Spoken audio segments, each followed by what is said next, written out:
We live. We live. Barely. It's fucking February, so that has a lot to do with it. Hence the title of this particular wildcards. Well, I've had to be around a crying baby and an over-energetic and clingy 3-year-old today, so... Was I the crying baby? How did you know? Male intuition. Whenever a woman's bitching about something, it's usually him. Alright, so who have we got in the YouTube chat so far, anyone? Oh, we got quite a few people, actually. We got Dust902, who's first. He says he's first, so he's going to be first. And then Luke V, we have Gamer11 or 1331, which I'm surprised isn't 1488, but and we also have a spectator, Shen Yogo, something. Shen Yongo. A CCS fan who's been in the forums for ages. And Mega Monster is TMF. Welcome newbies. We'll be getting to you guys shortly. We certainly try to, what we do is we usually get a couple of our veterans in first, just kind of get like the thought process kind of going, then we bring in the newbies. We don't usually save you guys for last because that's kind of a dick move. We usually save our most tried and true people for the last because they're the ones who can usually pull our exhaustion out of the fucking fire because we usually get like burned out after a while. Shen Yongo, the Dragon Slayer, our Patreon link is just /Cheshire Studios, all one word. In fact, if you've been on our website, it should be plastered everywhere because that's the only way we're making money on this anymore is just Patreon. We've demonetized our new videos and it should be fun. Yep, all of our funding and financial support comes directly from you guys and the other Patreoners. So we do thank you very much for your contribution. You are all appreciated. Hey, Bearded Gentleman, we haven't seen you in ages. Yeah, and speaking of Bearded Gentleman, we got your message about your avatar. So we just have a couple questions just to, get that clarified so we can pass the information on to Mel. Yep. Who, unfortunately, we tried inviting her, but she's like, but I'm having a big dinner with my family and we're having a movie night. I'm like, forget your family. This is more important. We are your family. It takes a village, Mel. Listen. Mel's got to give her kids some day off. You can only run a sweatshop for so long for Mel's art. I know, yeah, but Mel's the one cracking the whip while the kids are the ones drawing. Yeah, exactly. Chase faster. Draw that dick bigger.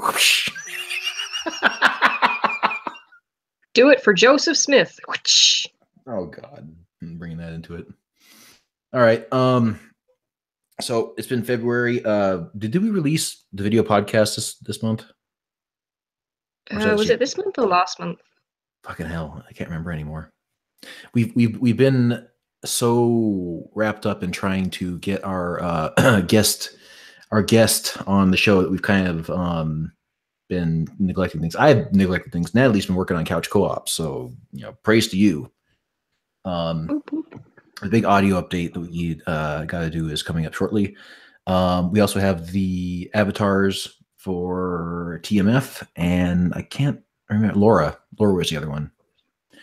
So we've got trying to get some stuff going, but the big guest star that we have coming is kind of derailed a couple of our previous. You don't have to be so vague about it. You've posted who it is in the fucking Patreon but thing. The people on YouTube, our channel, don't know who it is yet. It's a surprise. And in fact, the trailer that I want to make for it is going to be even more surprising if we keep it like that. Yes, Bearded Gentleman, that is the man. You're making a trailer for it, really? Fucking, it's a bit overhyped, isn't it? The intro would be fun. So I'll tell you this vision I have in my head later. So, anyways, we will start bringing people in just because we don't really have a ton to talk about right now. Unless you guys unless you've been watching the Olympics. Oh fuck! Who watches the Olympics? Justin Trudeau won the Olympic gold medal in cringy dancing. Well, Justin Trudeau is the gold medal of anything cringe, including apparently cultural appropriation, which he's not getting busted on. But it's a shame we don't have any Indians in the chat, so we can talk about that. People from India, there's a difference, Natalie. Maybe to you. Oh yeah, on this side of the pond there is. All right, I'm inviting Dust. Also, who is the second person in? I'm guessing Luke V. You and Dust want to go toe-to-toe on this? Now we wait 20 minutes to figure out if they're willing to join us together. So what's Nat? Do you want to share the link to your big commercial debut where you're blurred out in the background? No. Why would I want to do that? No. She starred in a TV commercial for Barclays Bank. I didn't star in it. I was an extra in it. You were in it, but then you're kind of blurred out in the background. So I got paid £150 and I got free food all day. That's anything negative about it. I said I was going to share it in case people wanted to see your Gaussian blur outline. Fine, you can send it to them then. Do it. I dare you. I dare you. All right, here we go. All right, Dust, your invitation is sent. And Luke V, okay, you're coming up. If you really want to mess with them, you should show them the clip from the film I was in. Oh, I could just post the picture in the Discord chat where you're zombie you. I played a zombie in a movie. That's the end of the story. Fucking, I'll tell you what, filming that scene, it was the scene's like less than 5 minutes long, and we had to be in a fucking freezing cold garage in the middle of February, and the film is supposed to be set in Ibiza, but we were in the middle of London in February, so it's wearing all these summery clothes, but it was fucking freezing all day, and we were covered in blood, like fake blood, obviously. Oh God, you sound like a prima donna. I'm just having a moan. I didn't even get paid for that one. That was for free. That was just for exposure, right? To be fair, I got more exposure than I did in the advert. So. Oh, I have that picture saved somewhere here. Why'd you have it saved? Because. Why wouldn't I? For research. Yes, research. Research. LaughingMan likes his girls dead, apparently. Well, they can't scream. Can't call the cops, can't get child custody. I mean, it's a pretty sweet deal. Ew. Plus, they don't fight back. Well, fighting back, they do initially, but, once you get the plastic bag around their head, it just kind of, Plus, if you get them, if you grave rob them, man. Plus, if you just dig them up from their graves and take them from their coffins, then nobody will even suspect they're gone. I'm sure someone will. How did you get on this topic? Oh, we're talking about that thing I was in. Oh, well. Did you find the picture yet? Yeah, I posted it inside the Discord chat. Okay. Zombie Nat. Okay. That's fair. You sure that's a zombie and not just another victim of the truck of peace? Lol. TMF is asking what movie this is from. What movie? Oh, it's called Ibiza Undead. It's got. You ever watch Peep Show? No. I've seen Peep Shows. Shut up. Of course you have. And that's how Natalie got her debut.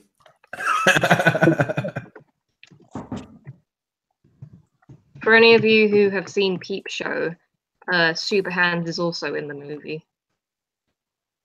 I actually watched it. It's not as bad as I thought it was going to be, but it is pretty bad. It's like a B movie, like the kind they'd watch on Best of the Worst. Yeah, it's tongue in cheek. Yeah. I think in America it was released as Zombie Spring Breakers. Tyra 1958 says, can't just be noted how fucking adorable Natalie looks. So undead, so cute.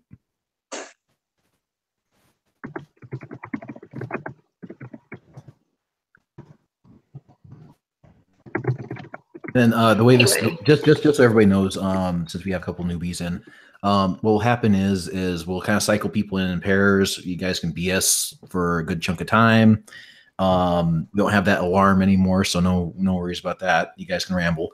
And then what we'll do is we'll cycle people in, and what will happen is you'll be getting a link through Patreon, which will go, I think, to your email, where it'll give you a link to the Google Hangouts, and then you just have to have a browser that is compatible with Google Hangouts. Seems like Chrome's the only one anymore.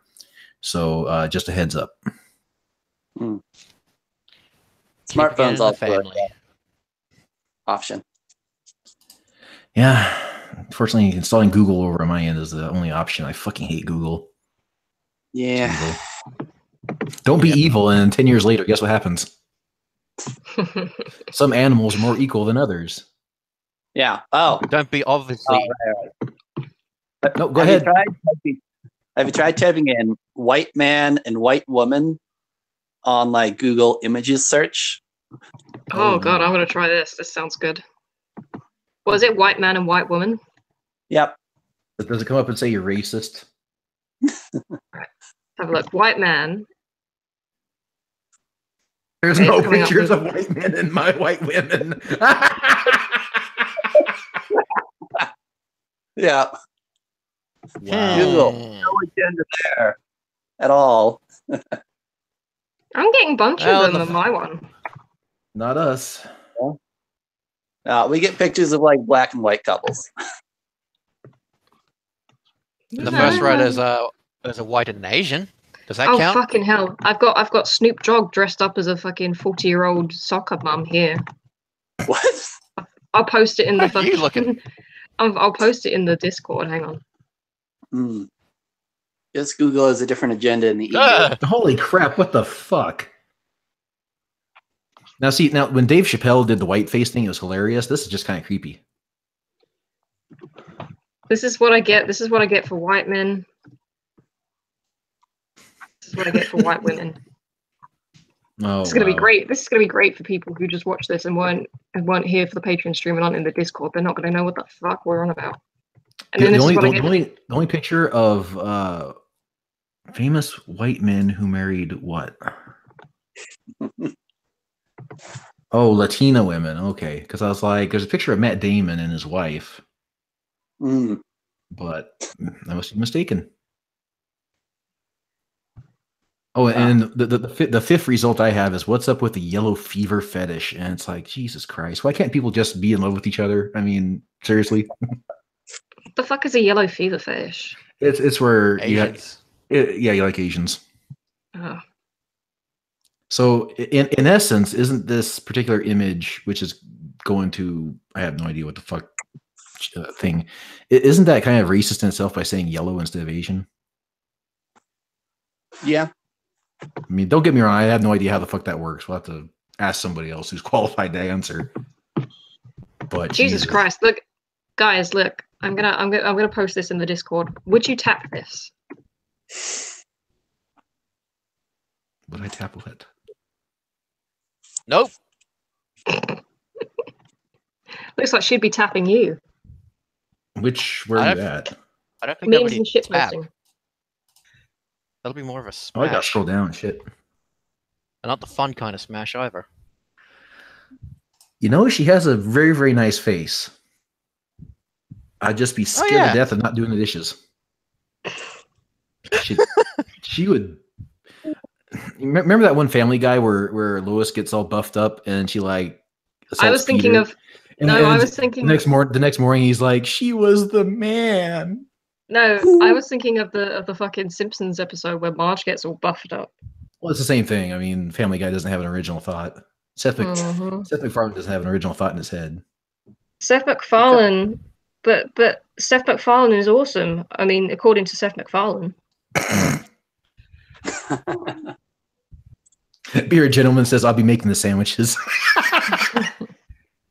Of course. So can you imagine if she did Kegels with as much vigor as she does her arms?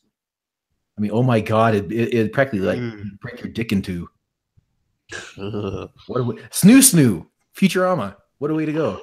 Yeah. I'm kind of envious of her boyfriend now. And no, I'm not a professional. I'm not really a professional actress or an extra. For the guys asking in the chat, it's just something I do as a side thing while I get my degree. You got to earn money somehow. I have I have a fucking drama degree. I might as well use it. God damn it. I'm starting to absolutely love this Walking Deadpan new Patreon contributor. Post a picture of an anime girl saying, "Yes, sex is cool, but have you ever tried filling your body and soul with the words of the Lord?" Is the Walking Deadpan guy? Is he in the Patreon stream? I don't know if he's on Patreon stream. I see a couple names that I don't recognize, but I'm just not sure who's who yet. But he's certainly inside the Discord app. I'll ask him now. Hang on. Well, we just did. Oh, did you? Well, no, he might not be watching. Over the audio. He might not be watching. That's what I'm saying. What kind of? Well, it's his $10. I mean, you know, you want to piss it away? That's your problem. But anyways, speaking of pissing away, Dustin, Luke V, what do you got? We'll start with Dustin. See, he claimed dibs. I actually have a topic for this week. Ooh, and it may actually be It's maybe related to the Me Too movement. okay. And it's Australian, so damn, 2 for trifecta. 1. Yeah. Have you guys heard of our former Deputy Prime Minister Barnaby Joyce? Mm-mm. Is she the one who was? She was the one who was funneling money to Hillary Clinton. Oh, yes, I have. No, that was Julia Gillard. Barnaby Joyce is male. Oh, okay. Yeah, I was gonna say, what kind of woman is named Barnaby? I misheard and thought you said Barbara. I mean, maybe Barnaby's a typical, you know, UK British female name up there with Fuck yourself, Matt. up there with Betty and David, but okay. So anyways, continue. Yes. So the last couple of weeks, he's been spent deflecting allegations of various misconducts. First one, he was seeing. He gave a job to a woman he was seeing and sleeping with, and is now with child, who wasn't his wife. Although, as I learned later, he was apparently estranged from his wife before he had the affair. So it's none of our business. Damn, Then what a ball. yeah. Then he gets accused of pinching a woman's bottom while drunk. ooh. Well, who hasn't done that? Come on. Yeah, it has to be consensual. That's what I'm saying. But he can't help himself. As soon as he sees women, pretty women, he's attracted to them. He can do whatever the hell he wants. Grab them by the pussy if they let him do it. Yeah, or give them contracts. This story's not over. A few days ago, he was actually accused of sexual assault. I say accused because it was over social media. Can I quickly take a guess at where on the political spectrum this prime minister was? Deputy Prime Minister, but yes. Yeah, was he by any chance on the right? Oh yeah. He's more right than our Prime Minister. I was going to say I'm actually surprised because usually it's the people on the left who end up becoming the sexual assaulters. All the people who are like, you know, anti-Gamergate and stuff. Oh my god. Allegedly, yes. This guy's alleged. He's fighting the allegations. He sounds like a legend. Well, that's kind of the thing too. Is anymore there's two things that you can do to absolutely destroy a person publicly without any evidence. Number one is you call them a pedophile. Number two, you call them you say that they like molested you or, you know, raped you or did any of that kind of thing. Doesn't matter whether it's a man on man, man on girl, whatever. But you're tried in the court of public opinion, and you're almost immediately guilty in the eyes of the media before there's any mention of any evidence. I mean, I'm not saying this person didn't do it. I'm not saying he did. I'm not saying this thing doesn't happen. But there needs to be an actual trial, and they need to be found guilty. No, Matt, there doesn't need to be a trial. A woman said it happened. Look how that backfired on the fucking gaming press. Yeah. But anyway, he's been forced to resign as Deputy Prime Minister. And what else? Oh yeah, in the middle of this, Malcolm Turnbull, the Prime Minister, decided to institute what the press are calling a bonking ban. What the fuck? What the fuck is that? What kind of Australian term is that? Bonking means fucking. Okay, that's what I thought. I'm like, Yeah, but we bonking. couldn't be sure. Well, Turnbull didn't call it that. He basically said ministers aren't allowed to have sexual relations with their staff as a result. Well, that's Oh God, Barnaby Joyce's wife is called Natalie. Fuck me. speaking of things. Speaking of things, Natalie, weren't you a fan of that one movie? What the hell is that British Christmas? No, the British Christmas / romantic comedy movie where the Prime Minister Love Actually. Yeah, Love Actually, where the Prime Minister has an affair with maybe not someone who's not his wife though, but they're both single, but still. Yeah, what's wrong with that? Well, there's nothing wrong with He's that. not- I'm just saying that, Not married. There's no In fact- bonking. If there's Well, a rule in that says fact- no bonking, then In fact, in the movie, everyone's freaking out about the fact that he's fucking single. So, I wish we had a But yeah, fucking that's- prime minister as handsome as fucking Hugh Grant. Ha! But yeah, I do. Sorry. Even if he is a total idiot.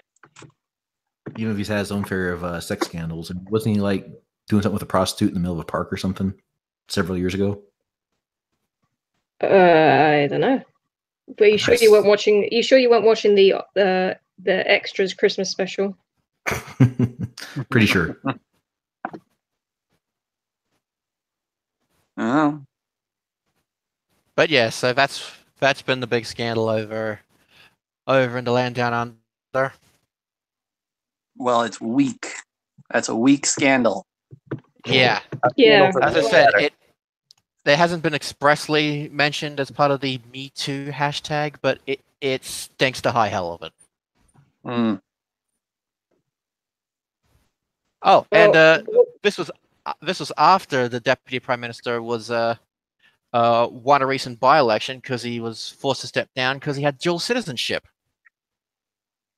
well, that's kind of shitty. Yeah. So he wins in a landslide. This is by-election in a landslide, having forced to resign because he was a dual citizen of Australia and New Zealand, which Fucking So- hell. Well, what the fuck is the Might as well difference? be- Exactly. New Zealand might as well be another the seventh state in Australia to begin with. We've got that many of their people over here taking our jobs. It's not funny. They took our jibs. Yes, they took our jobs. Well, Just doesn't- annex New Zealand.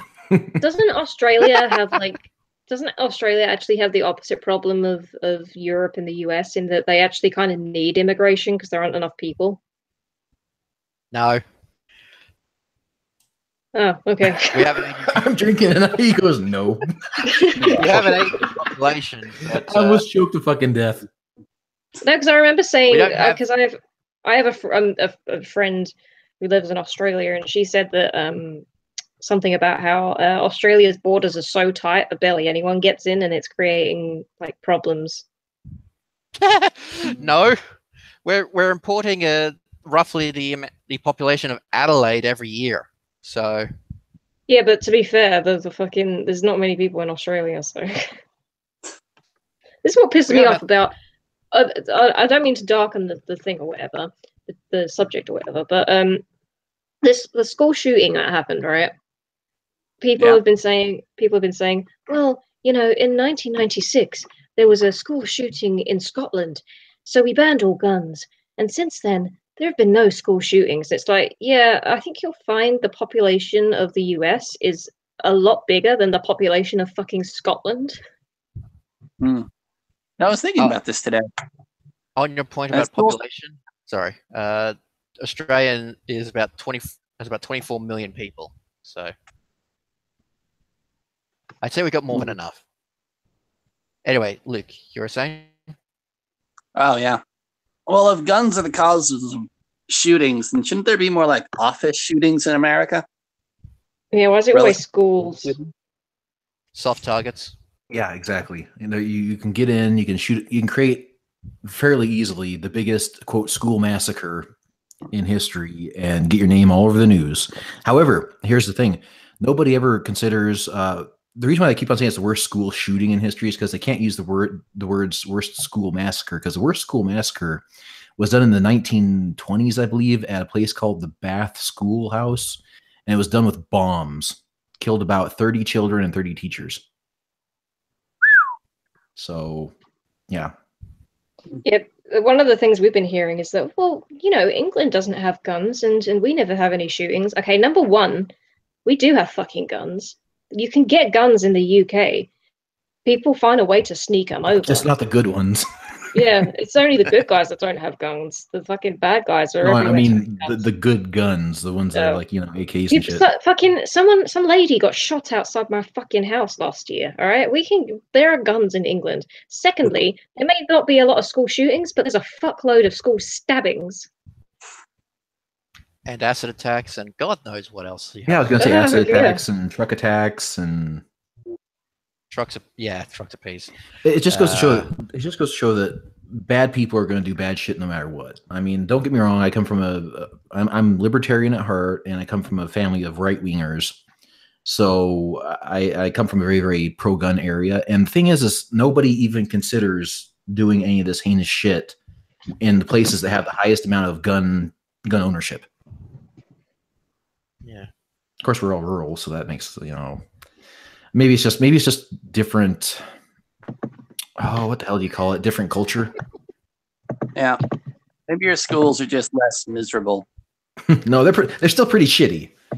You know, I mean, relevant meme in the chat, by the way, in the Discord chat. Yeah, I've seen that.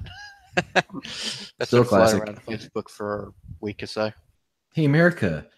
Hey, America, acid attack. Why don't you get stabbed? Ban guns. Nail bomb goes off. So then you'll be safe.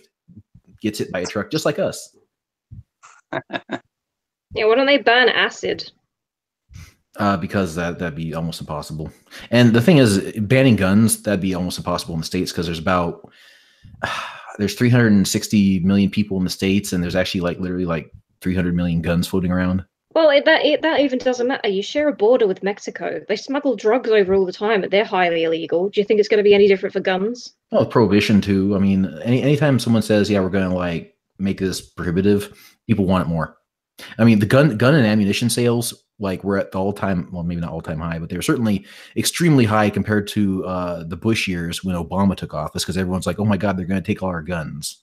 So ammunition and gun sales skyrocketed. And I guess my dad's an NRA member, so the NRA joke is that Obama was the best gun salesman in history. Mm-hmm. Yeah, he was. But I mean, if you look at it, Obama? like Mega Monster says too. I mean, murder's illegal, but it fucking still happens. Wasn't Obama selling guns to Mexico? I think there was something like that. Yeah, at least the FBI, years. I think, was, or CIA one was.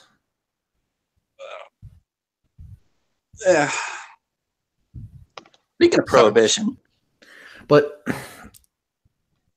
it's something I don't understand. I mean, you could save just as many lives if you make it so that no car can go over 60 miles an hour. Mm. I mean, people are like, how come you need to have a gun that shoots 100 rounds a minute or something? It's like, why do you need a car that can go 200 miles an hour? It's because Americans genuinely love excess. You know, I mean, it's like, holy shit, I can have this. This is so fucking awesome. You know. Just so you know, Matt, Duke says, can he come in next? That's fine. Okay. All right. Speaking of prohibition, Trudeau is actually getting his legalization of weed bill passed, and they're going to put it into effect nationwide in August. No, so he's not all bad. You know what one of my friends said about this whole weed thing is, what if the reason why they want to legalize it is because they know specifically that the Republican type parties don't want to legalize it and they want to keep it banned. So what they do is they make it legal when they're in, get people addicted to it. So then when the Republicans come back, they say, right, we're going to ban weed again. They're like, oh, well, we have to vote Democrat because we're addicted to it. We can't let them take away our weed. Oh, hi, Alex Jones. Nice to meet you. I was going to say it works the same way with welfare, but all right. Yeah, well, you need welfare because that keeps you dependent on government. Well, here's the thing is, my brother has used welfare for a small span of time, just because he had to. He got fired from a job and had 4 kids to raise, right? So, anyways, he ended up going on welfare, and he says it was the hardest thing to ever fucking get off. because he had a college degree and like a doctorate in chemistry and all that kind of shit, and he couldn't even get a job as a fucking lawnmower at a golf course because everyone's like, oh, you're gonna first time you get a job you're gonna fuck right off, so we're not gonna hire you. He couldn't get a job at McDonald's, right? So he had to go on welfare for a small stint of time. And the thing is that when he finally found a job, the job wasn't paying as much as welfare was, so it's not like something where you can gradually get off, which is something that should be reformed. Welfare should be like, okay, listen, you found a job for $10 an hour, you need 15 to survive. We'll make it so we give you $5 extra an hour, or something like that, so you can help ease. You can step people off of it instead of being like, oh, the minute you get a $10 an hour job, then $15 an hour that we're giving you that goes up in smoke. So there's a point where it's like I have to stay on welfare or I can't support my family, and God knows that my cunty ex-sister-in-law wouldn't work. So did you not hear about how I think it was the Trump administration wants to change it so that instead of getting a set amount of dollars or whatever per month, you just get like vouchers for food instead, so that you can't end up spending it on shit you don't need, and people were complaining about it. Well, Bill Clinton reformed welfare too, and people just got on with it. So, yeah, but this means that they can't spend it on makeup and shoes for themselves instead of clothes for their kids. I reiterate my ex-sister-in-law. Mm-hmm.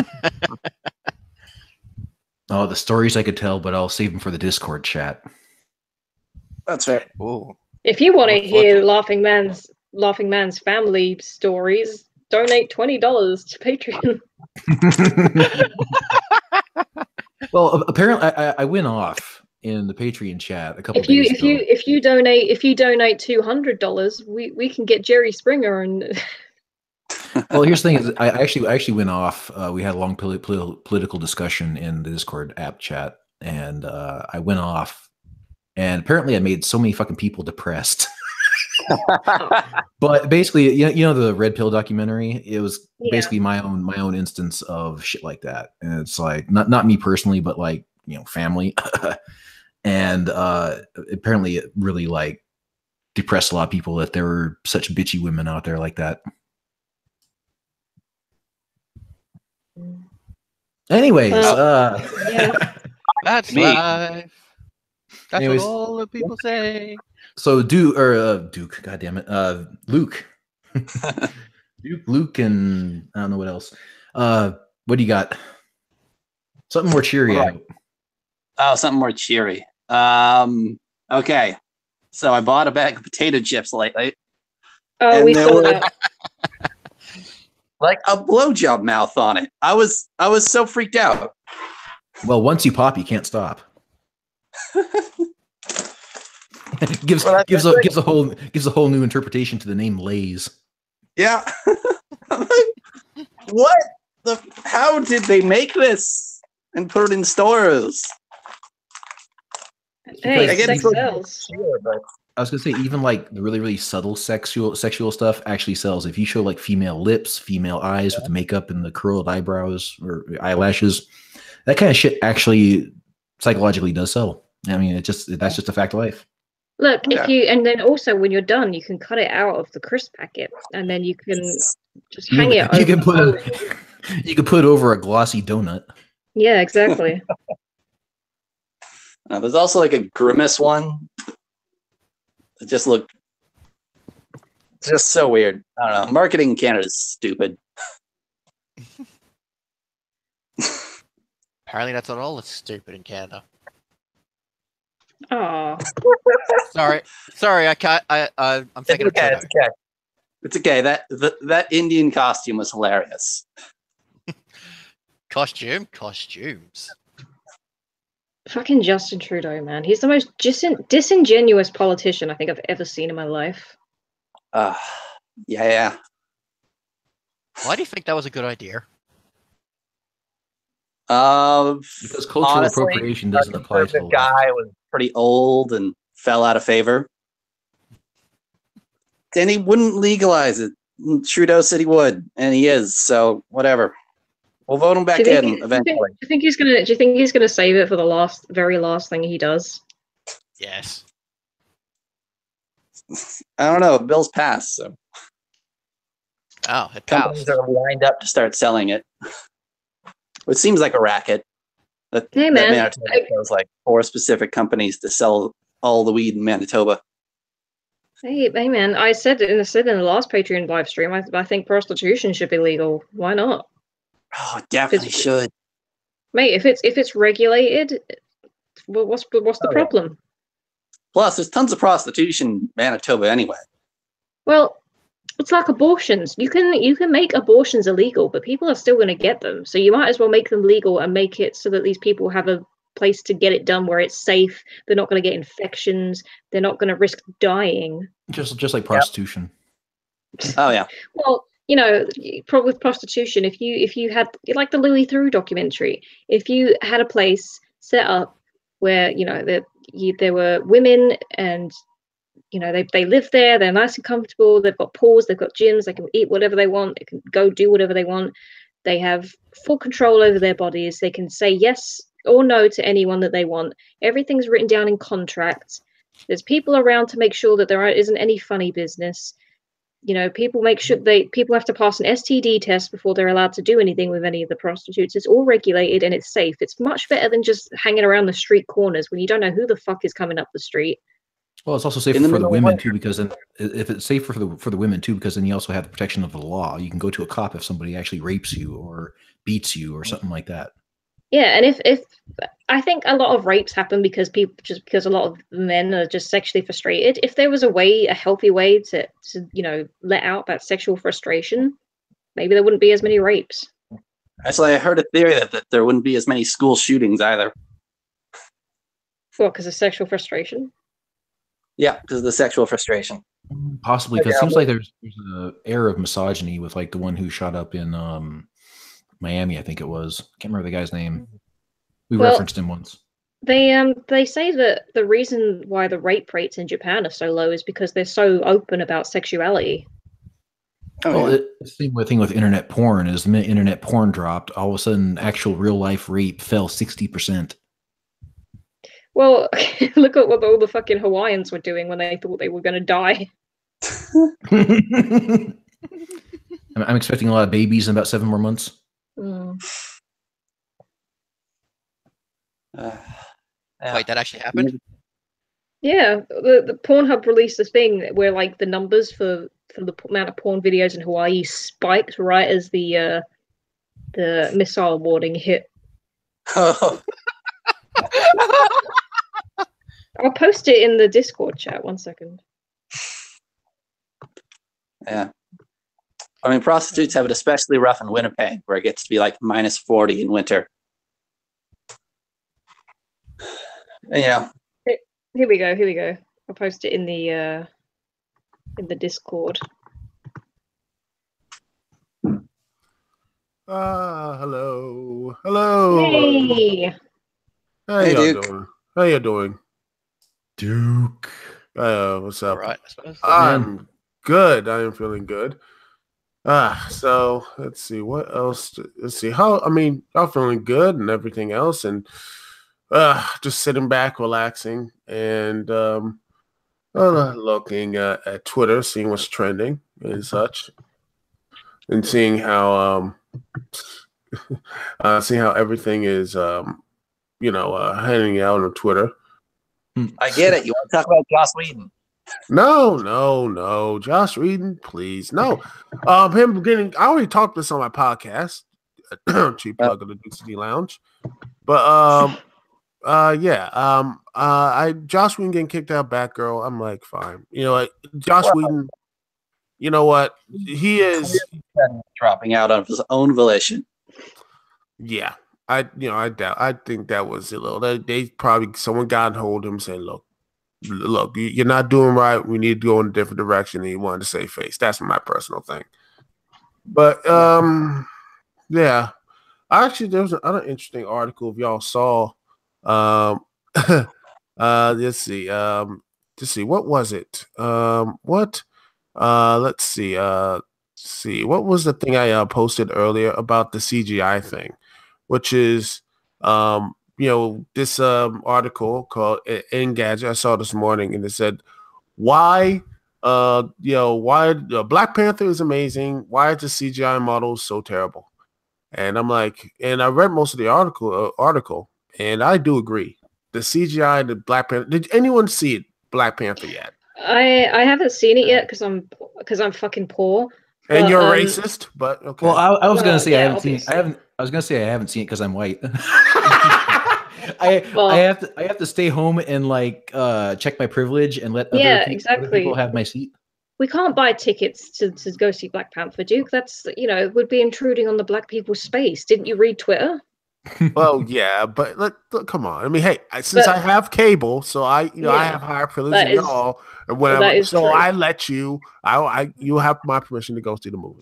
That is true. But the thing is, I know I haven't seen it, but I watched the Half in the Bag review, and they showed a clip of one of the fight scenes when they were talking about how the CGI was a bit weird, and yeah, it does look a bit weird. It looks like something out of a high-end Dreamcast game. Well, they likened it to like the 2000 Spider-Man movies, which I can kind of see it. And I can see that. I can see that. The thing is, though, in this article, they said that the VFX is just they're being overworked, underpaid, and it says, overworked, underpaid, and at times literally fighting for survival.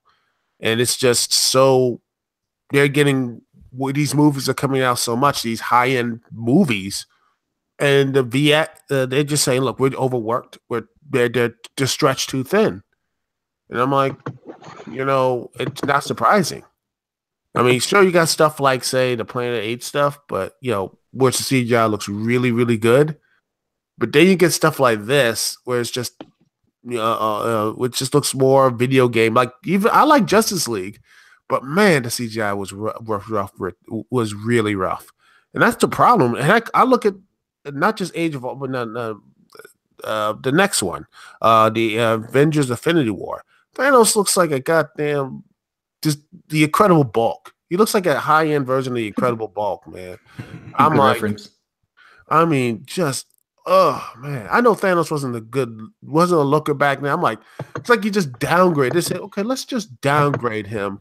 And then, do like a crappy HD port. It's like the Silent Hill, like Konami with the Silent Hill HD port, with Silent Hill. That's what they did. It's just like, okay, let's take something that is easy and make it even harder.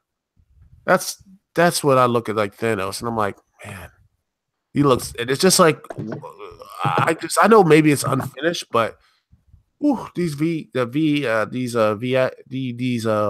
effect studios are getting overworked, and I think hopefully something has to change, something has to give.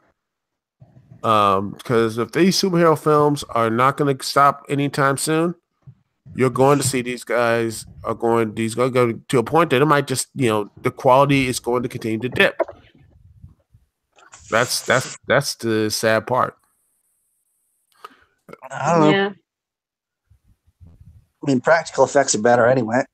Oh god, yeah. They last so much fucking longer. You just gotta look at Reptile in the Mortal Kombat movie and be like, okay, Goro still looks good, even though he's a little bit jerky, but fucking Reptile looks like shit. Yeah, and even better is like, say, the Lord of the Rings. You look at this stuff like miniatures and all of that stuff, which I actually rewatched because of a school thing. I'm like, wow, this looks it holds up so much better. The camera work, the way they the way the characters are and all that type of stuff. I'm like, this lasts longer. The other hand, you have the Hobbit movies, which just have little to no model work, but yet it was just everything was just CGI. Spread out into 3 movies. No, yeah, not only that, but just CGI. Oh yes, I'm here. Oh, hello. Yay. I'm queer. Hey. Get used to it. Yeah. I mean, I'll admit that the dragon in the Hobbit movies looked fucking amazing, but everything else was kind of fell off. Well, here's the thing: is like you guys remember that one Jim Carrey Scrooge movie, the Christmas Carol?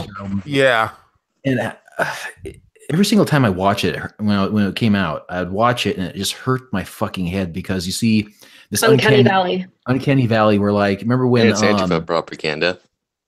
that too, but remember when the fucking benevolent boss and his fat wife were like dancing, they were spinning in air and they're like floating in air, and it just causes that disconnect where it's like, are you telling me that you prefer the effects in the Muppets Christmas Carol? to the one with Jim Carrey? Absolutely. In fact, the best Christmas Carol movie of all is that black and white one. I cannot remember the name of who starred in it. That's the one. Freaking brilliant. And you know what? That's my favorite. It doesn't there's no special effects. The fucking nothing matters except for the fucking story and the acting. And that's kind of where movies need to go back to, because right now every single movie I'm seeing, Marvel, DC, doesn't matter, they all look like fucking video games, and it's driving me nuts. And then you see stuff like, say, for high-end stuff like A Wrinkle in Time or something like that. I'm like, maybe because the CGI looks pretty decent there, looks pretty good, but it's like, I want to see the story, how this is. And then again, I'm not excited. Yeah, I like, there's some things I like about Oprah, some things I don't like about Oprah, but I'm just I'm looking at all the other people around the film. I'm looking Oprah's at all. Zach Galifianakis. Yeah, that's the thing, and I'm hopeful that this, not because I want to see if it's a good movie, then I will, I will support it. But if it's a bad film, it's the end of the day, no.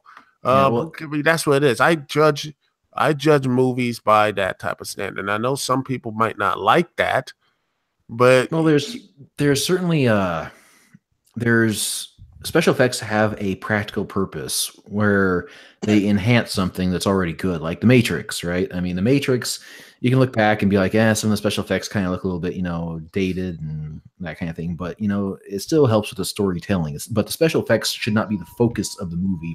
Granted, I'm using The Matrix as an example, and the Matrix special effects for, all their age, but it's still a good movie. So they should complement the movie, not be the fucking main attraction of the movie. Well, it's like what they said in the Mr. Plinkett review when he's talking about Star Wars. The reason why Citizen Kane works so well is because they use special effects to tell a story, whereas Star Wars used story to tell special effects. Yeah. Oh, and by the way, Tyra, 1958. I don't know if that's your date of birth, because that case, that means you're really old and probably don't know what you're. You probably just don't know what these young folks are doing. But how is this Black Panther movie? The views of Duke CT do not necessarily reflect the views of CCS. But please keep being a patron. Well, obviously, look, Duke is obviously privileged, so of course we can't take anything he says seriously. My cable loving, my cable having ass. So, it's the Black Panther. It's good. I mean, dodgy CGI aside, you have a pretty good villain in Killmonger, which is like, it's nice to have a Marvel movie with actually a good villain, which is like something. I like that his armor looks like Vegeta's. Oh yeah. Really quick, I just want to say we probably should get let Dust and Luke V go, just so that we can kind of keep people in the wind. So thanks for joining us, guys. We appreciate it. Dust in the wind. See you later, guys. I'm stinging y'all off. Bye. Bye. All right. By the way, the whole Christmas Carol thing, that was the whole the whole CGI motion capture, which eventually gave into one of the most greatest kids movies of all time, Mars Needs Moms, which that was cringe. If there was a definite movie for cringe, that's it. And I watched it. I was like, I'm like, ooh, this movie didn't hit the Uncanny Valley. It got power drive through it. No, scratch that. It was power bombed right into it. Just one big power bomb right straight into the core of the Uncanny Valley. That best argument against single motherhood. I don't see why kids' movies need to, be all like realistic CGI. Kids will buy anything. Kids will buy the shittest special effects as being real. They're kids. They have imaginations. That's why if you show them the old Star Wars movies and then show them the new ones, they're not going to think one's more real than the other. They'll buy the effects for what they are. They don't give a shit. Well, here's the thing. my nieces and nephews preferred the prequel trilogy Star Wars movies over the original trilogy because of the special effects. So please do not use children as an example of. I'm talking like really idiots. No, I'm talking like really young children, not like. You know, oh man, you raised them wrong, laughing man. You ruined them. Technically, the mother raised them wrong because. Goodbye, association. She's just a bitch. Okay, but yeah, but you know what? I would say, to me, the worst Star Wars movie of all time still is Episode 2. You know, with nice quotes like, "I hate sand. It's rough, and coarse, and gets everywhere." I'm like, yeah, as a Star Wars fan, paid. it would be Last Jedi. Oh, come on. Last Jedi was okay. There was some stuff I liked. I liked the space battles. It was really nice. And that's what I will always give Star Wars. Space battles are my fetish. Yes. And Luke and Rey do have some chemistry, you know, and such. And yeah, before he bitched out. Yeah, I know, and I like seeing Finn, even though he was wasted. Why didn't they lightspeed ram into the Death Star? Because the plot said that they didn't need to. The script was, why did Luke force project himself? He was going to die anyway. Well, he's not really dead. He's dead. No. He's. Oh no! Wait, I forgot. Death doesn't matter. You can force lightning trees for all you care if you're dead. But that's what. If you're Yoda. I mean, yeah. Why didn't Yoda show up at the end of Revenge of the Jedi, or sorry, Return of the Jedi, and lightning the Emperor? Well, why didn't it was like the Lord of the Rings type thing that they know they can do, but they have the trust. Why didn't Yoda stop Luke from trying to kill his nephew? Maybe he didn't know, or they're not omnipotent and such. Right. Okay. The Lord of the Rings thing. Were you about to bring up the Eagles? Yes. No. Right, the Eagles is a stupid thing. No, like listen, they have dragons. Okay, they're gonna kill the Eagles. Exactly. That's what I always say. I'm so sick of this fucking argument about but Eagles. Okay? And you know, but to be fair, they just won a Super Bowl, so. Can I just go on a mini rant for a second, right? Everyone brings up, why didn't they just ride the Eagles to okay, first of all, the Nazgûl have fucking giant. The fucking Nazgûls have giant fucking eagles and dragons and shit of their own. I mean, they're not dragons, but they're dragons. Well, they're like dragons. Nazgûl beasts. Second of all, in The Hobbit, those same eagles took the dwarves to the mountain, and they didn't even go near the town because they were scared of getting hit by arrows from the townspeople, the poor fucking townspeople. How the fuck do you think they're going to fare against the forces of Mordor? Well, hallelujah. I think those gods and such were trying to say let the mortals deal with it. See if they want to, Besides, it would be a very, wouldn't be any growth to the characters. It's like if everyone's done. Exactly. Thirdly, the whole point in the Hobbits taking the rings is because they're small and they can get by without being seen, and that's why they were chosen to take the rings, because they would be able to get into Mount Doom without being seen. They're short, therefore you can't see them. Yeah, they're good at sneaking around. Why didn't they send Aragorn to take the ring? It's like children. If they're out of sight, they don't exist. Because again, Aragorn, well, probably because of Theoden, because of his lineage. He thinks that he is cursed by it. He is like that sort of thing. Well, anyone then, Legolas, Gimli. Why not just give it to anyone else other than a hobbit who has no combat training? It's because he needs to take the ring because he's good at sneaking around. Yeah, I get that. It's, by the way, I agree. They're the default thieves of the setting. Yeah. Since you guys are obviously fantasy nerds, what do you guys think about the Witcher series? Never played it. Love it. Love it. Have you read the books? I will eventually get to it. When have you gotten a chance to read any of the books? Because I finished reading The Last Wish, which is a compilation of short stories, which is freaking great. And I started reading the actual full plot series, starting with whatever the hell the new one is, Blood of Elves. And I hate fantasy in general just because of elves and shit, though. But this is actually kind of ironic and fun. What did the elves ever do to you, Laughing Man? Did they, took your lunch money, gave you swirlies during high school? What did the elves did to you?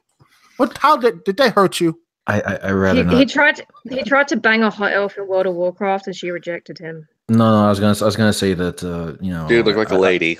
I'd have to bring out a doll to show her the elf touched me. Now I need to, I might have the funds now to actually get like the have Mel to actually draw that as a comic. So that, because that will happen eventually. Because I'm saving my money up to actually to do some actually interesting things.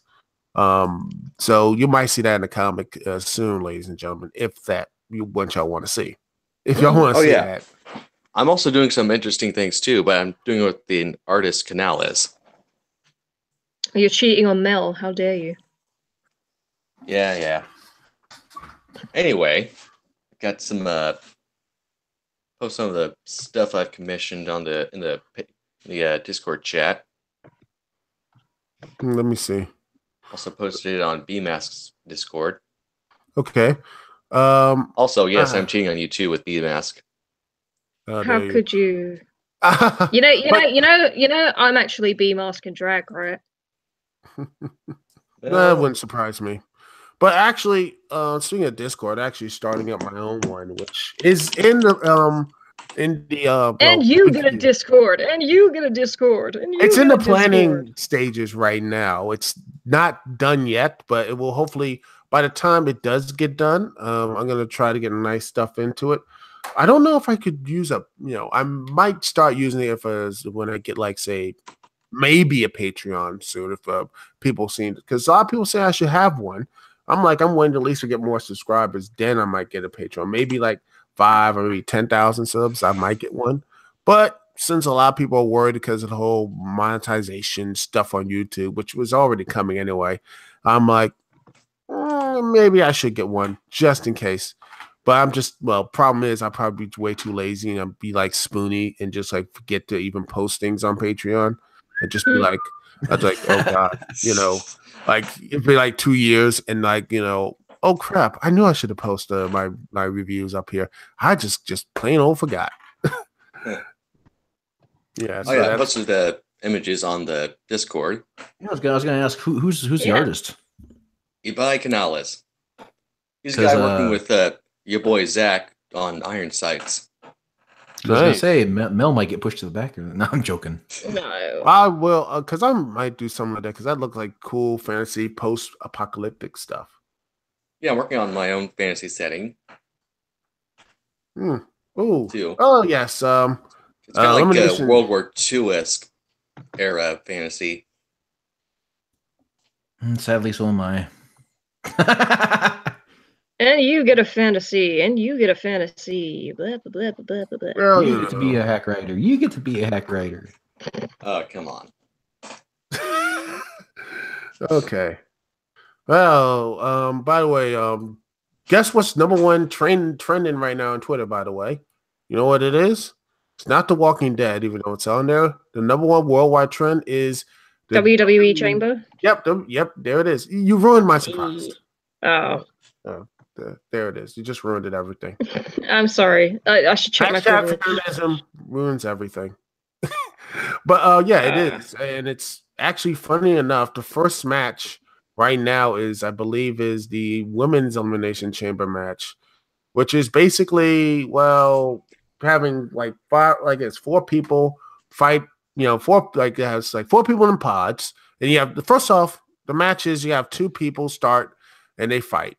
And then you have one of the pods open up, and then you have they fight until like more people get in, and they use chambers, weapons, and all the type of stuff. So actually, you look at some of the elimination chamber matches; they're actually pretty good. I highly recommend some of them.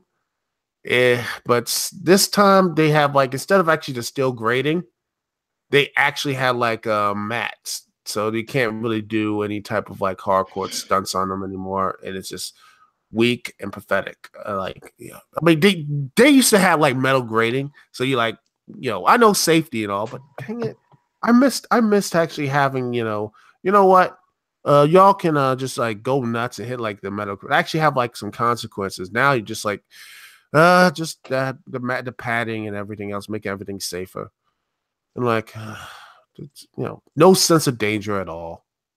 Looks like a and it looks like more of a toy instead of actually a dangerous place to actually be like, oh crap, this is something dangerous now. It looks like something out of like a McDonald's toy.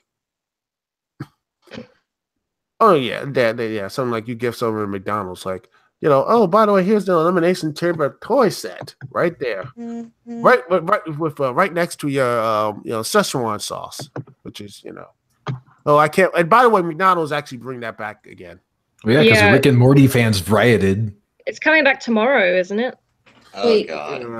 I'm sick of. Oh shit. I'm sick of Rick and Morty. I am, and this is the same thing. You know what? You can actually tie it in with like It has ruined another show. I'm like, I saw that. I was like, you know what? I'm happy I didn't get on the Rick and Morty train. Wrestling fans or anything else, it's bad enough. Because honestly, I can sit back and like, oh, it's bad being a wrestling fan. But I'm like, you know what? At least we didn't shut down McDonald's and actually had someone doing like, yeah, I'm Pickle Rick. I was like, at this point, can we just have North Korea nuke us now? Just nuke there and just be done with it. I was going to say, Matt, tomorrow, make sure you go to McDonald's and get loads of Szechuan sauce and sell it on eBay, because that shit goes for $1,000 each. Oh, I will do that then. You know what? It's like Bitcoin. Exactly. Or you could just make it your own and just put in like packages and sell it off. And you're like, you know what? And you can have CCS funded for 2 or 3 years and that stuff, man. Just like, Says here, some guy spent $15,000 on a packet of Rick and Morty Szechuan sauce. Fucking hell. Who's typing? I hope it was some fucking good sauce. Oh, I am. Oh, yeah. Sorry. Oh, hello, Laura. Hi. TMF. I believe I've met you before. Oh, yeah. You got a USA soccer thing, which that's probably going to trigger some people. Yeah. Because Lord knows you have anything positive about the United States, people are going to be like, "Ree!" I never expected you to say "ree." Also, Artemis is stalking me on Twitter because I literally just retweeted something, and then a second later he retweeted it. He does that with mine. More often than not with weird stuff. I'm like, I'll just post one thing and actually reach. I'm like, what? Why did you retweet a cat? Come on. All right, let's see. Can anyone hear me? Oh, we can hear you. Yeah. Now again. Oh, by the way, what happened to since you seem to be a U.S. soccer fan? What happened to U.S. soccer in the World Cup? What happened? Why aren't they in the World Cup? It's because a lot of things. Arrogance. Players just were not comfortable under the new code. Like Bruce Arena start doing stupid tactics, and then players just not doing well. I mean, we're at a point where a lot of our better players are older. Like Howard is so old, 37, 38, and the new players they come from what they call the lost generation, which is that they just didn't develop in a way that they were expected to. I mean, everything that could have gone wrong went wrong, and Trinidad and Tobago played well, and we didn't know what we were doing. And then, I mean, there's more things too. Like the players wrote articles talking about how this is actually a result of a really bad youth system that we had. I mean, just everything went wrong, basically. Yay. I don't know. I think we all know the reason why the U.S. didn't get in, because they didn't have enough bribe money for people running the World Cup. Because if you had a little bit of cash in, you probably get a little soft opponent, and bam, you got in. I mean, Mexico almost didn't make it last time too. We had to save them. If Mexico did what we did last time, we would have gone in too. But unfortunately, things didn't go that way. Oh well. And this is Real Rated, the sports segment of CCS. And I know people are probably wondering how did this happen. It's because LaughingMan is off in his own little, off in a closet somewhere since we tied him up. So, ladies and gentlemen. Why have to be a closet? What are you insinuating? Well, So oh my gosh, LaughingMan came out of the closet. I am so proud of that. I'm like the fucking groundhog. I poke my head out of the closet, see my shadow, and go right back in. All right, but you know what? It is time for me probably to head out since we got some new people here, and I gotta get busy looking at the Elimination Chamber because I'll probably have to do a write up on that. Well, be sure to pimp out your YouTube channel. YouTube.com/DukeCT, where I do my podcast, and I need to start the last review. I'm still writing the script for my Royal Rumble review because it's been a while and all that type of stuff. Listeners and patrons of CCS, past and new, definitely try to get Duke to have you as like guest stars, and it's gonna be just like this. Duke CT, the only guy who's giving DC positive press for free. Hey, you know what? For all the stuff is going, I actually am going. I am liking like the way Aquaman is looking at, because a lot of people are saying Aquaman looks pretty good. It actually looks like something that actually be something really good to the character. Yeah, but they said that about Suicide Squad, and they said the same thing about Wonder Woman too. So yeah, all right. I mean, hey, Wonder Woman, everyone like Wonder Woman, except some people didn't like it, and sexists. And they did give us this terrible Photoshop with Wonder Woman's body and Trump's head on it, which was just that's just terrifying. What? Oh, we should know it. Let's look at the Discord. I'll probably find it and I'll post it up there. Oh, okay. Let me find it. Okay, I've been looking for it. I'll post it on Discord later on. Anyway, good night, everyone. We'll see y'all next month or earlier or whenever. Peace out. Catch you later, Duke. Peace. See ya. Artemis, if you want to stick around, go ahead. We need to initiate the newbies. Yeah, you're gonna have a harder time getting rid of me. We're gonna have a hazing ritual. Yeah, basically. Shin Yogo, I'm a necromancer. I'm hard to kill. You just muted yourself, Matt. Oh, I said Shen Yogo. Sorry, I can't say your name. I'm sending you an invite right now, so we'll get a lot of people in, so we can have a lot of I don't know what the hell it is called, an orgy. Yes, let's talk about our sexual habits, like we do in the Discord. Well, Laughing Man masturbates 50 times a day, and only 50. He left. Are we sure about that number? Shit. Oh, it's back in. No, it's back. No, I'm back. What the fuck happened to you, dude? I hit refresh to refresh the window for the Patreon people to send Shenyongo an invite, and I didn't realize which window I had open because I have like 6 of them open at the same time, and I fucked up this one. Oops. Are we still live? Yes, we're still live. I think so, anyway. I didn't totally fuck it up. Oh, yeah, we're still alive. All right. Anyways. So anyway, we were talking about our sexual habits. Yeah. Well, Newbies first. Yes, ladies first. Look, listen, all I know is that Laughing Man spends his share of the Patreon money on lube. And cucumbers. You guys ever seen that scene? You guys ever seen that scene in Always Sunny in Philadelphia where they find Mac's exercise bike? That's what Matt does in his spare time. Uh-huh. These guys are quiet. That's fine. Come on, say something funny. Oh, she's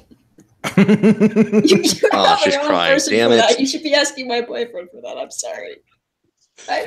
She's just trying to get a picture of me and a cucumber out of her mind. Actually, I wish it was that. No, on the contrary, she's trying to think of what poses she wants to do when she commissions Mel to draw it. That's actually a little too close to the truth. Oh, wow, okay. No. So do we have another Kit Kat in here where she's drawing pictures of me like twerking and stuff? I would if I could draw, but I can't, so. Well, Kit Kat just gets Mel to draw them for her. I mean, just look at her Discord chat. I'll pay her good money. I'll pay her good money. Oh, Mel will do anything for money. She's a slut and so am I, but make sure that you make it clear that I get a cut of the commissions, otherwise I'm going to put a kibosh on this entire thing. Money. I'll pay her good money. Mel will do anything. Your mic's gone a bit funny, Laura. No. My phone decided to vibrate erratically, and The noise was a little... Yeah, we hear you, Brandon. Okay. And Laura, you gotta get the cell phone out from between your legs if it's gonna be vibrating like that. Fuck off! That was too easy to make. I know. It was low hanging fruit, but it's... Yeah, I mean, it's sort of like I kind of held back because I didn't want to, give a bad first impression. Go ahead. We make bad Too first late. impressions all the time. Oh. All right, we're on this, so too late. Yeah. Okay.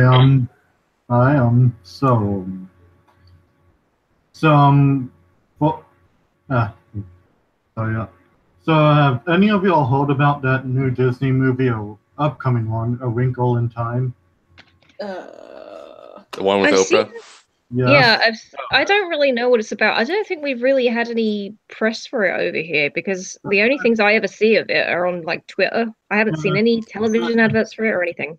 Yeah, it's funny. I'm sure it's going to be very successful, like John Carter in The Lone Ranger. No, like I bring this up because people are putting the director Ava whoever who did Selma on this pedestal as though like she's a smooth visionary, but the movie kind of looks like a standard CGI kids film.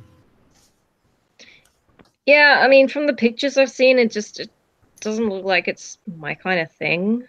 I bring this up because like not that I mind race spending, because like apparently race spends on the character. Avatar, the race bender. Like I guess it's not the sperm bender. Like I want to bring this up, like compared to another movie called Annihilation. You've heard of Annihilation, right? From Alex Garland, the Ex Machina director. It doesn't sound familiar.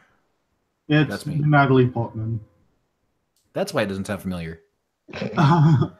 Well, like some people were complaining that accusing Natalie Portman's character of being whitewashed because apparently in the second book they described some facial features of her characters that designates her as an Asian character. But the thing is, the second and third books weren't written when Alex Garland started on making this movie, and he has even said he only intends to make the first book. And the first book makes no mention of any of the characters' ethnicities. Mate, if fucking Hermione Granger can suddenly be made black, then no one should care about that anymore. I mean, come the fuck on. And you remember the Dark Tower movie, like how Roland was played, the gunslinger was played by Idris Elba, yeah. That's one guy people keep saying, trying to cast for everything. Idris Elba. They're trying to make him the new James Bond or some shit. Which can I go on record and say I have no problem with a black James Bond. What I do have a problem with is if they try to make him a woman, like some people are asking for. Oh, they did to the Doctor? Oh god, don't even get me started on the fucking Doctor. How bad is it? Then it won't be Bond. Bond. Wasn't that Scottish person already a woman? The what? The last wasn't the previous one a woman too? No, the previous one was Peter Capaldi. They did have the Master was a woman. No, but that one, Capaldi, but then wasn't another one was racist too. Who's the one who was in love with the Doctor? That one woman. Oh, was it Sasha or something like that? I stopped watching Doctor Who. Like my joke was that Peter Capaldi was treated like a bitch. Oh, okay. Doctor Who's kind of too weird for me. Anyway, and this is also another Netflix movie with Jared Leto called The Outsider, who people are accusing of whitewashing, even though the whole point of the movie is that he's this American war prisoner that gets freed by the Yakuza, and he joins them because he has to repay some debt because of that, because they freed him. And then he ends up finding himself getting accustomed to the Yakuza life. So, honestly, I'd say I'm more worried about whether or not it'll be good. Is he ripping off his shirt and punching people with fiery fists? What? I was thinking of the Yakuza games. To be fair, Asians are basically considered honorary whites. So, I mean, I guess it's fine there. White. Oh, yeah. I just don't understand how. I mean, unless it's vital to the story, if the person's race is vital to the story, then I don't see They don't have standards. Well, the thing it's their way or the highway. Like, I'm fine with race bending as long as it doesn't affect the character. Like, say, Johnny Storm, okay, fine, but then you overcomplicate it with this backstory of, like, oh, his sister was adopted, that's why they're not the same race, yada yada. Yeah. Or, like... And Ghost in the Shell, like, I'm fine with Scarlett Johansson being the major, but they try to build the movie around this complicated backstory in order to try to justify her casting, or what they felt like would justify the casting because of the SJW backlash. A few things about that. Okay, go. Oh, okay, I was about to say, it's just that, well, with Ghost in the Shell, it's just kind of noticeable when her name is Motoko Kusanagi, so it's just kind of a noticeable thing. Yeah. Also, another thing is, although I will say in the original version, she is not exact. She, like, you don't actually know if she's Asian or not. Like, she could be like anything, really. Hell, you don't even know if she's actually a woman in the original version of the movie. Anime Every Day once did a video on that, on how you don't necessarily know the race of Motoko Kusanagi's model in things like the standalone complex anime. Like, she could be look European. Yeah, she looks. I mean, well, anime does do that all the time. Anime does do that all the time. But I mean, I didn't even know some characters were black until like 500 episodes later. I'm like, oh, she's black. Oh, that's why she's dark skinned. Okay. Especially Dragon Ball Z, where all of a sudden they turn blonde and blue-eyed, and it's like, what the fuck is this shit? They're turning to Aryans, that's why. What are these fuckers? Aryans. But they're simply transforming into the master race, okay? Exactly. It's just like freaking Super Saiyan, and all of a sudden it's like there's a little bit like Aryan in the fucking name. It's like, what the fuck? Well, Man of Steel may have not been that great of a movie, but it was kind of turned into a Dragon Ball Z movie near the end. Yeah, I would say it wasn't a better movie than the actual Dragon Ball Z movie. Dragon Ball movie. I was gonna say Man of Steel isn't necessarily a Dragon Ball Z movie because Man of Steel all happened within like an hour and a half and didn't last like fucking weeks on end. the two characters weren't standing there looking at each other for like weeks on end, being like, "I think I'm more powerful than you are. I know how you see my uniform." I actually find the comparison. And then all the side characters commenting on the fight and not actually helping. Well, that's the movie too, I think. I actually find the comparison really funny though, because I remember one of the biggest criticisms that, like, one of the things that Toriyama didn't like about what the anime did was that they try to make Goku too much like Superman, because he said that Goku's not supposed to be like Superman. But that was an I think they fixed that in Super though. Yeah, to kind of turn into an idiot and a homicidal maniac. Well, speaking of anime, so Laughing Man, you remember that Thor Ragnarok deleted scene I linked in the Discord that contained tentacle hentai? One thing real quick. Artemis, we're gonna let you go so we can kind of like clear up a little bit of space. We got like 6 people here now, and it's getting a little bit congested. So, but thanks for joining us, dude. We'll see you again next month. Hopefully. Right, hopefully. See ya. Okay. So See ya. So Laughing Man, you remember that Thor Ragnarok deleted scene I posted? Yeah, you made mention of some tentacle hentai scene in Thor. Yeah, like basically in this deleted scene, Thor is on the ship they steal from Jeff Goldblum's character, and he goes through some footage because he's bored, and he goes through and one of the footage is where the Grandmaster, Jeff Goldblum's character, is being swarmed by tentacles in a sexual manner. Oh god. Yeah, Thor Ragnarok almost had tentacle hentai. It might have been the complete doomsday of the entire movie. Almost had tentacle hentai. It was going to be the entire doomsday for the entire Marvel Cinematic Universe if they would have kept that in. Like, granted, the visual effects in the deleted scene for the tentacles weren't finished, but you can easily visualize what it would have looked like if it was finished. The funny thing about tentacle hentai is that I was never actually into it, but the only reason why I like decided to watch it was because I actually found the creator of it to be hella funny, like an actually funny person. And I was like, you know what? I want to see what this guy actually did, like what his work is. Huh. Yeah, all right. Post it in the Discord chat. Yeah. Post that in the Discord chat. We'll be interested to see. Like, I find it funny that they almost had that in a Marvel movie. They would have been accused of cultural appropriation, don't you know? Yeah. Oh, tentacles.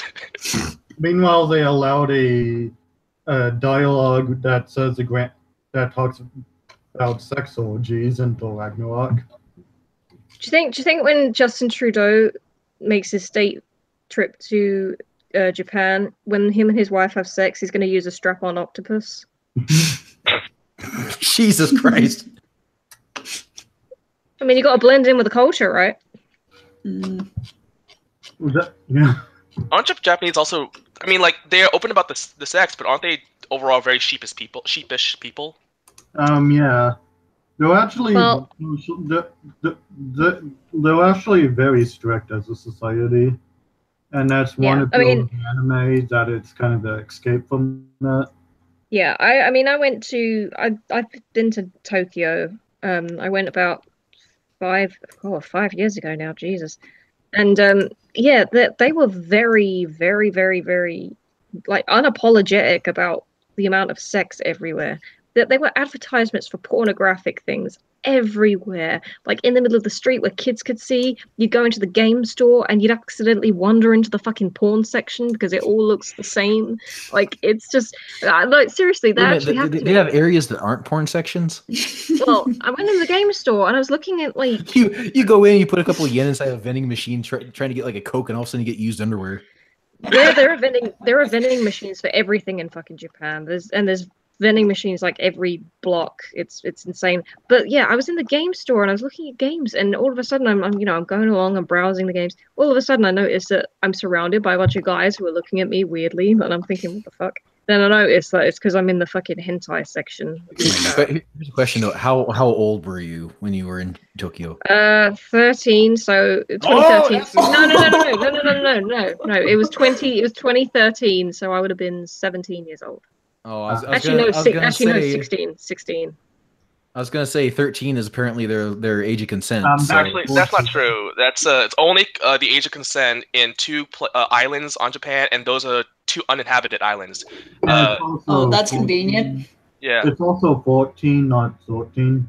Yeah, well, the rules I think is like they have a federal thing, and then but they just give it to the provinces, and all the provinces have it 18. But there are 2 uninhabited islands that are technically okay for 13 or 14 or whatever. So if you go to those uninhabited islands, then Well, at that point they're uninhabited. Just do whatever you want there. Yeah. Well, up until recently, the age of consent in the fucking Vatican City was like 12. That makes sense. We all know why that's the case. So, one thing I want to talk about, like, apparently Final Fantasy 15 had a mess of a production. I remember it being like stuck in like development for like almost 5-7 years, something like that. It was a long time. It's supposed to come out on the PS3, wasn't it? Yeah, it was back when it was a Final Fantasy 13 spinoff called Versus 13. Though I think, though Nomura never, from what I've heard, Nomura was constantly changing his mind. Nomura's the Kingdom Hearts director who was also going to direct this, and like he kept constantly changing his mind every 3 months. Like one moment he'll have an idea, and then 3 months later he'll say, "No, I want to do this." And he even wanted to make Final Fantasy 15 a musical game. Oh no! And that caused even more of a clash when the other director joined in. Just like 2 clashing visions, and Nomura wanted Versus 13 to be a trilogy, and they were trying to get into it all. And that's why you have that stuff in that Final Fantasy 15 side movie, and the movie that takes place in that city. That's why they have that movie and separate anime. Anime, because they were trying to condense all of it and they couldn't fit it into one game. I was going to ask about that, why they made a movie out of it. But here's the question: hasn't Square Enix ever since like Final Fantasy VII been trying to do more cinematic stuff and actually making games? Because it seems like they've always been at the forefront of making CGI video scenes. Yeah, 9 was an exception. 9 was an exception. Oh yeah.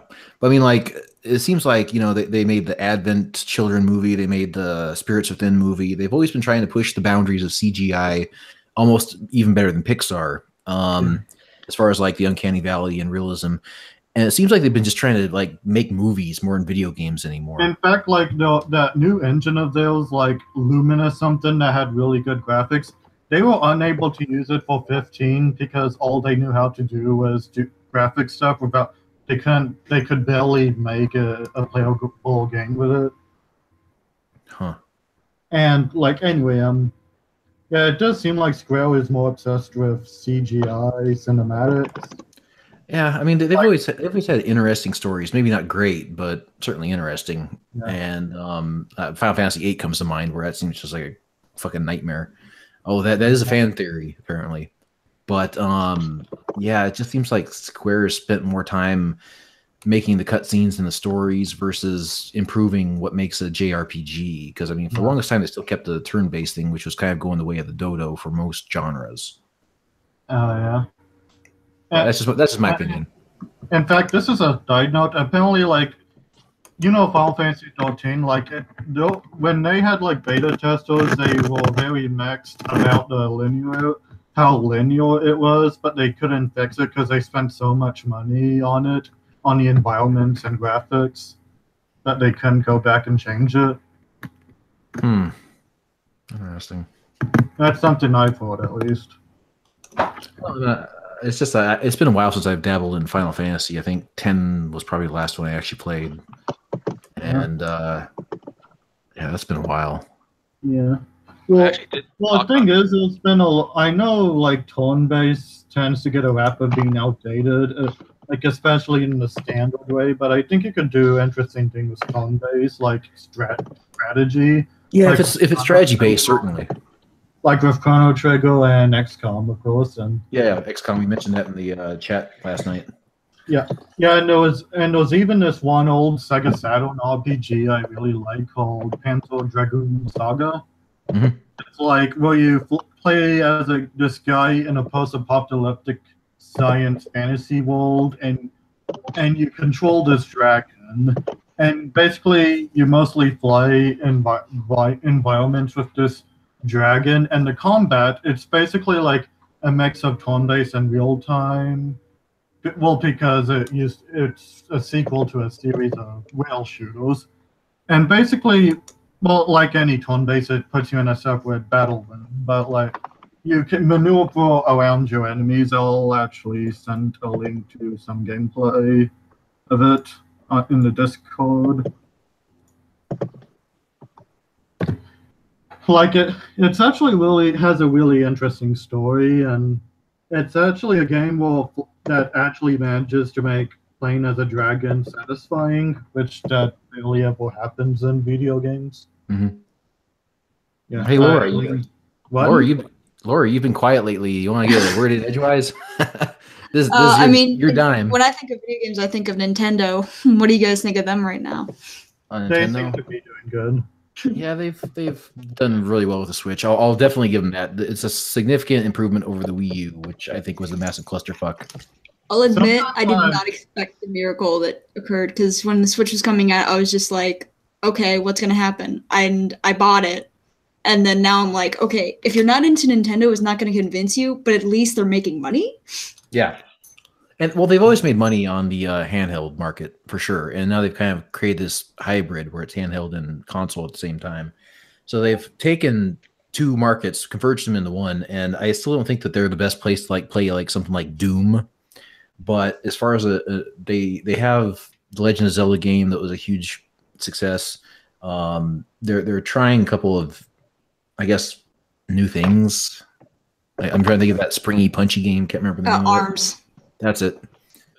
Well, guys, are you excited to buy Nintendo's newest game, Cardboard?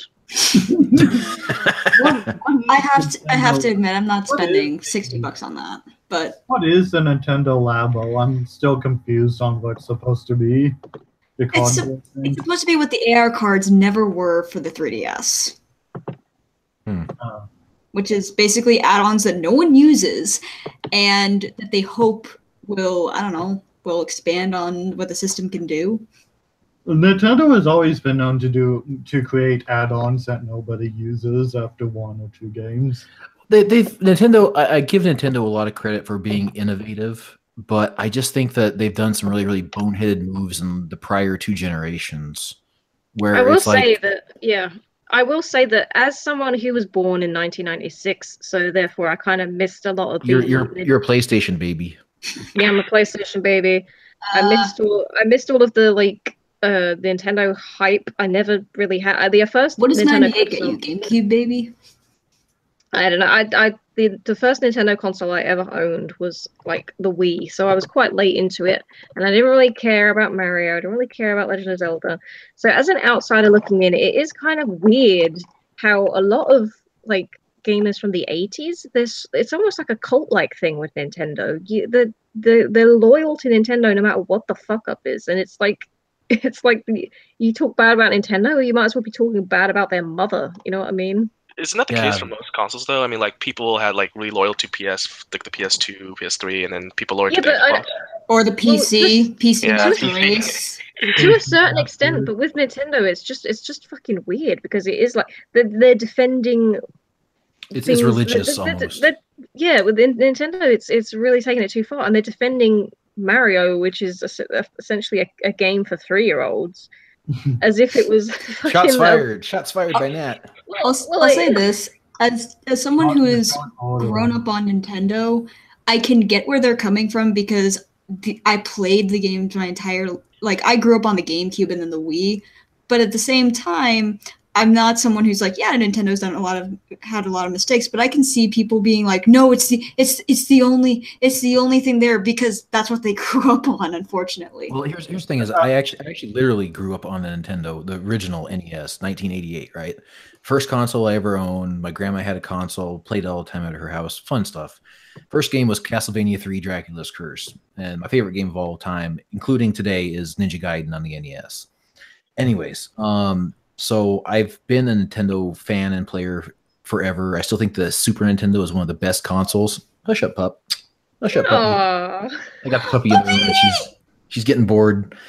But the Super Nintendo I still think is one of the best consoles. But there was certainly that Genesis does what Nintendo don't, and there's a faction that was created. Problem is nowadays it doesn't make sense to have these factions because they basically have the same games. The Nintendo and the Genesis were extremely different consoles with diverse different games. Nintendo had Final Fantasy, Genesis had Shining Force, Mario, Sonic, Streets of Rage. You name it. There was different consoles, different games for each console, which made it plausible to get with both consoles because you could get the plethora of both games. Well, now the Xbox and the PS4 are basically the same thing as the PC. And there's not really a whole lot of difference. That's where Nintendo needs to come and shine, is to have first party games like Legend of Zelda, Smash Brothers, Mario Kart, that kind of stuff, and just blow all the rest of their competitors out of the water with unique stuff you can't get on Xbox, you can't get on PlayStation 4, you can't get on PC. Unfortunately, that's also working against them too because they're trying to get third party support, but most of the third party games that they keep on getting are games that are 3 years old. So it's a double-edged sword with Nintendo, but they've created a console that's got a lot of buzz, and I'm happy for them. Yeah, they are getting more proper third-party support, as in new games.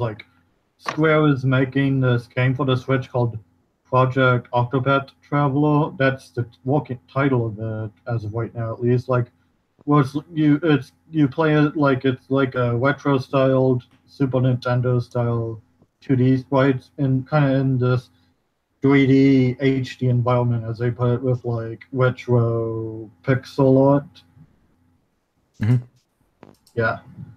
Speaking of the PS4 and Xbox One, why do people still like to act like there was this big console war between PS4 and Xbox One? Because there are 2 exclusives per system, and that's enough, apparently. Yeah. just feels so the whole console thing just feels so manufactured. It is, because they're identical consoles in every sense of the word. I mean, they almost have the exact same third-party games and maybe one or two exclusives, God of War, and then they have Uncharted, that kind of thing. When I went to GameStop, literally the sections were practically identical. Like PS4, Xbox, like someone asks, oh, do you have X game? I'm like, Xbox or PS4. It's not like, oh, this is only on PS4. Oh, this is only on Xbox. Yeah, you have to get an Xbox if you want to play Halo. Uh-huh. If I had to pick, going down the shittle. If I had to pick between playing Halo and playing Uncharted, I'm sorry, I'm going with Uncharted. Well, it's not like Halo is a big deal anymore. Well, it still sells a lot. It's just they basically mishandled the brand. Mm-hmm. Well, that happens too often too. I think same thing with Final Fantasy. To do full circle, Final Fantasy's been mishandled as well.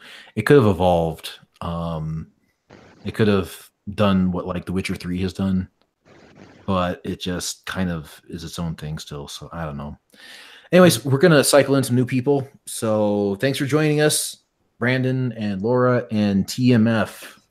I've sent invites to the Bearded Gentleman, Kenny, and also sent an invite to Christopher Oles. Not to use your full name. I completely doxed you now. So thanks for joining us, guys. Bye. I'll go back to being a broke college student. We hope you've had fun. We hope that you found this somewhat enlightening. Probably not, but... We hope that you've enjoyed your time here, and we'll catch you guys back in Discord chat. Yeah, and we'll see you next month, hopefully. Bye. Bye. Later. Yeah. So do I hit the leave call or do? Yep. Just hang the little red phone hang up button. Okay. Catch you in Discord. Bye. And then there were two. All right, we've got. Here we go. Ken, not our Ken, but a Ken. A Ken indeed. With Cinemax peering over the couch, apparently. No, that's actually fucking. I'm giving you shit. Hell yeah, all day. That's all I ever get. So how you guys doing? Doing good. We got your request to get a new avatar, since you've never actually gotten an avatar from us, and you've been in this tier. It was like a year after the fucking fact too. I know. We keep on posting like, hey, if you want your avatar, go here. Send an email here, and we'll get you an avatar. But we'll put it in order if you send us a reference photo to Mel. She'll take. I did. Yeah, I made sure to send one of those along with the email. All right. Awesome. Sweet. So what do you got? So you have like a Let's Play channel? Is that what you kind of got going on? Pretty much, yeah. And I stream quite a bit as well. How's that working out? Because we just kind of started dicking around with some Let's Play shenanigans and I've seen that. I've been meaning to catch up, and the last thing of yours I saw was Mel's fucking. Well, actually, it was like you, Kat, and Mel's motherfucking Castlevania thing, which was glorious to watch. I'm glad you guys enjoyed that as well, for the most part. What with the whole fucking fighting demons for generations and being excommunicated by the church. Well, it came off obnoxiously thick. I mean, every episode, there's at least 2 instances where they're like, it's true. You're Belmont. You've been doing this for generations. It's like, we get the fucking idea after the first episode. Yeah, we hate the Belmonts. Get on with it. Yep, exactly. We play the games. Get on with it. Yep. As an addendum to that podcast, by the way, when I said that I wasn't too enthusiastic about the main character because it didn't seem like the main actor was having any fun with it or putting any effort in, since then I realized that the main actor is Richard Armitage, who plays the lead dwarf in the Hobbit movies. Yes. And I had that exact same fucking problem with him in the Hobbit movies. He looks so fucking boring. I guess I better go do Belmont stuff now. Yeah, He's been fighting demons for generations. Yes, before and after being excommunicated, just begrudgingly afterward. Well, Thorin Oakenshield was fighting orcs for generations, and he got excommunicated from the mountain. It's very true. But I'm pretty stoked on the second season for that. and hopefully they complete the fucking team. Grant Cough. Yep. Yeah, that's the one. I still swear that bald dude is Grant. It just makes too much sense. Yeah, there are a lot of people leaning in towards that though, but I'm not sold on that. Well, he has a dagger. Belmont makes a reference to him being a thief. He's not very demony though. Well, no, he has to die first because remember, Grant's a demon ghost of a thief. So if Dracula resurrects him, then that'd be Grant. Well, he'd fucking do a pretty fucking shit job at resurrecting him if he turncoats immediately. Yeah. Fuck. Well, you just gotta splash him with some holy water, walk him down the corner there. Yeah, good to go. Chug this holy water. Now you're fine. Because magic. I'm waiting for Christopher to show up, and he's not. Yeah, they haven't even made any kind of reference to that, have they? No, not Grant. No, again, it was just in passing. The guy just looks like Grant. He doesn't say anything, which is really suspicious in my opinion. He never says anything except he screams at one point. Screams when he dies. Yeah, he screams when he gets one of his eyeballs whacked. Yeah, but I still think I swear that's. We can see you, Chris. Thanks. Middle finger. Perfect. Oh, you forgot about my avatar, huh? Hey, Kahuna Drake, do you want to get in since I think you and Christopher travel in the same Joker circles, correct? Yes, we do.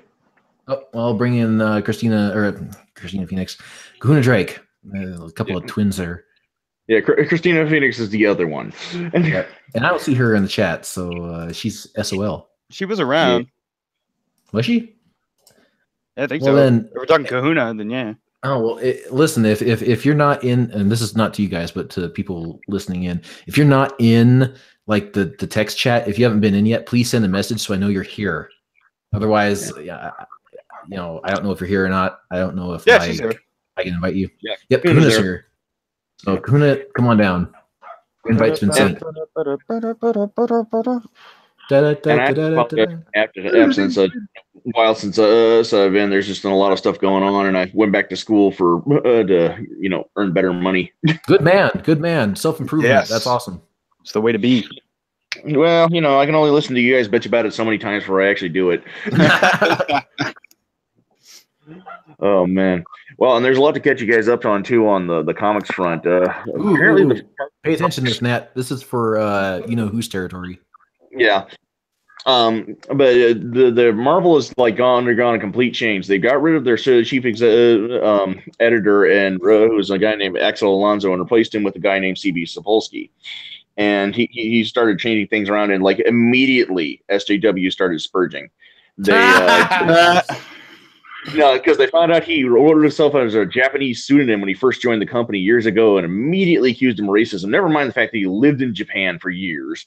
And actually affected his art style there. So that's, he just figured he'd get known better. And he even admitted it was like, yeah, I did it. Sorry. Wow. That's surprisingly honest. And then later on, they turned around and they've completely cleaned house. Like a lot of the comics people have been bitching about America Chavez, all that. And basically he went through and said, okay, if it's selling 10,000 issues or less, it's gone. Good man. It just makes sense. I mean, I got nothing against characters. I honestly never read the comics, but right. If there's an outlash between, I'm not a comics guy myself, so this is why I'm saying this. If something isn't selling, you can't make money on ideals.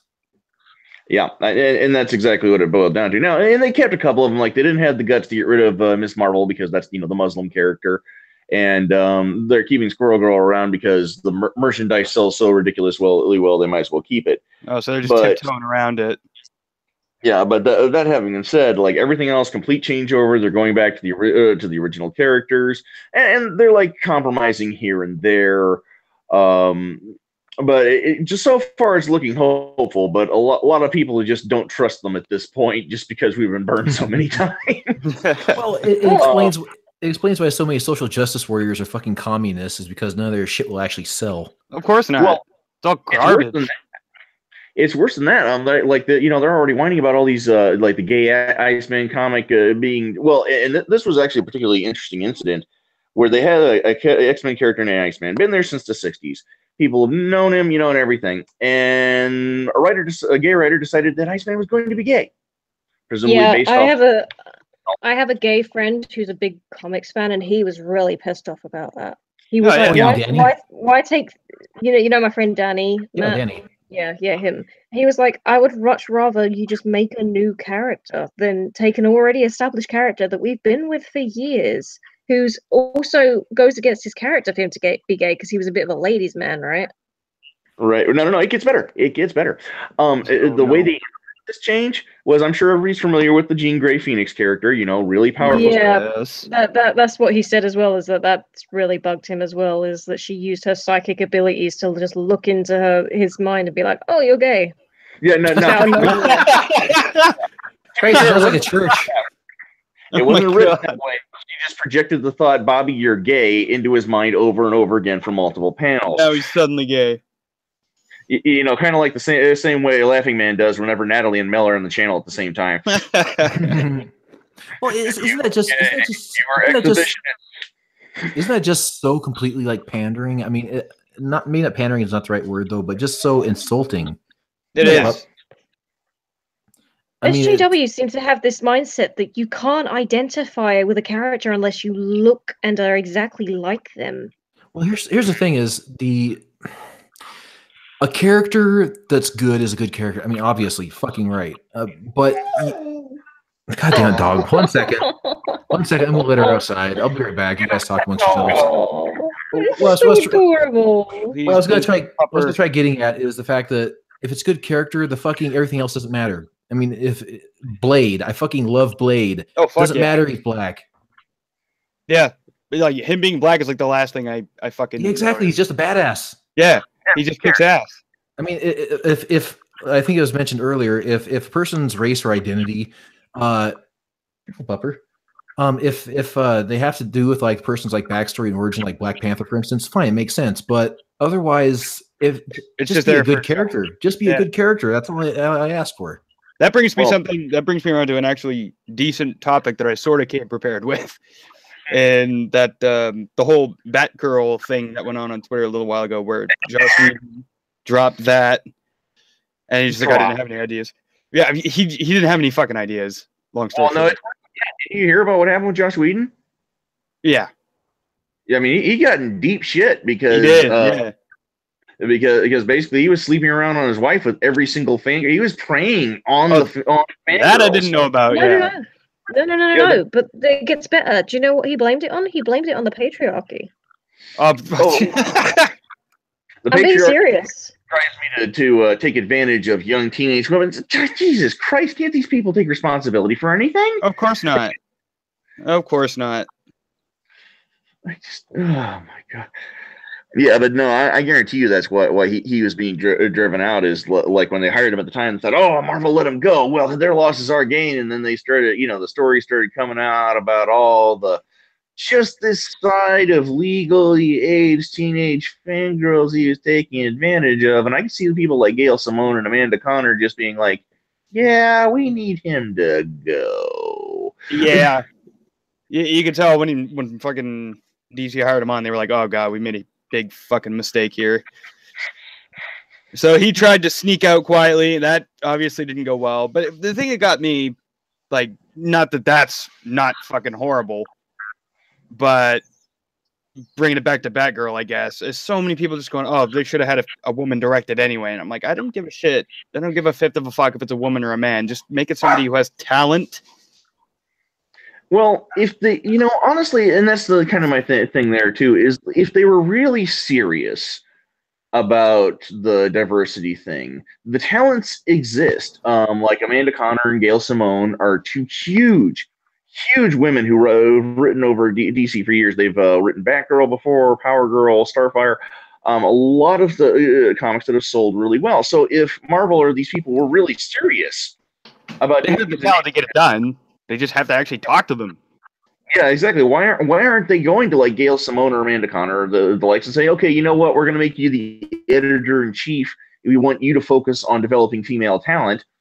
It's like if I was going to do video games and I wanted to truly make sure I had top-notch female talent on my video game, I wouldn't go find some rando just out of college. I'd go find Amy Hennig.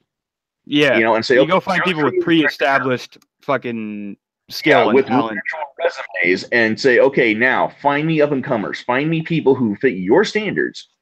You can get the job done. Yeah. I guess. I swear to God, he has his head so far up his own ass. I guarantee his diet mainly consists of his own shit. Probably. I was gonna say he could probably lick the shit off his tonsils. Oh yeah. Speaking of people who have their heads stuffed up of unfortunate holes, did everybody hear who visited BioWare? No. Anita Sarkeesian. Oh, fuck around. For a quality assurance visit to help inspire the staff. There's another name for that. There's another name for that. It's helping the company go bankrupt. Yep. Have you ever noticed that like the social justice warriors are just trying to find ways to get where they can insert themselves into jobs? Oh yeah.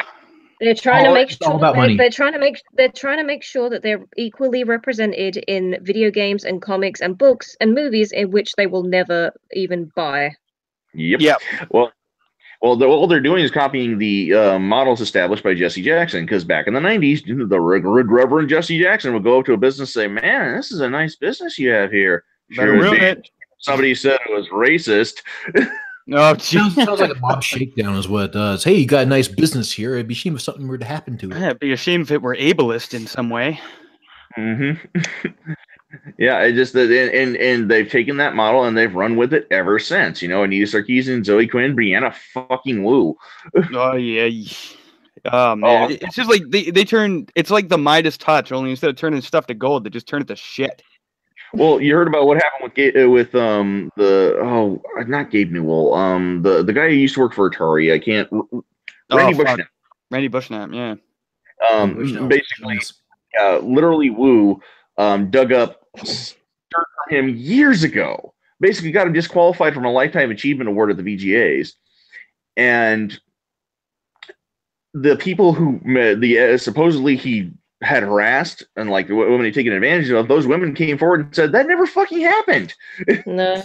They literally said the only thing he did for me was recognize my passion for the work and gave me jobs in top level creative positions. Wow, it's almost like social justice warriors. It's almost like social justice warriors don't really care about anyone else. They're in it for themselves. It's almost like social justice warriors are just vindictive cunts. That whole story there, it sounded like a reverse smear campaign. Oh, and I do have to ask, Natalie, since you're from the UK and everything, and I know Formula One's really big over there. What's your take on the whole grid girl situation? Oh God, you know what? It's a bunch of like middle-aged women who are a bit on the fat side, and their husbands don't want to fuck them anymore, being jealous that some men are finding these women with jobs attractive. You're not allowed to have your job anymore because we think it objectifies women, but we get paid really well, and everyone treats us. No, you're not allowed it, I'm afraid. Oh, you're too attractive to work. Yeah, well, there was this one interview it was like a UK news program where they're interviewing her, and you could see this feminist like just talking over these two grid girls, who are making good points and everything, and you could look at them as like, look, slut, I'm trying to represent the good of women here, so shut up and let the girl. I'm trying to defend you. Let me talk for you because you obviously can't speak for yourself. Well, I mean, what are you supposed to do? Just let these women make their own choices? We can't have that. Yeah, women think? Women have agency? Oh, God. Women can vote now? Smart? The crazier than that is women don't have a hive mind. They can each have their own independent thoughts. It shadows my whole world.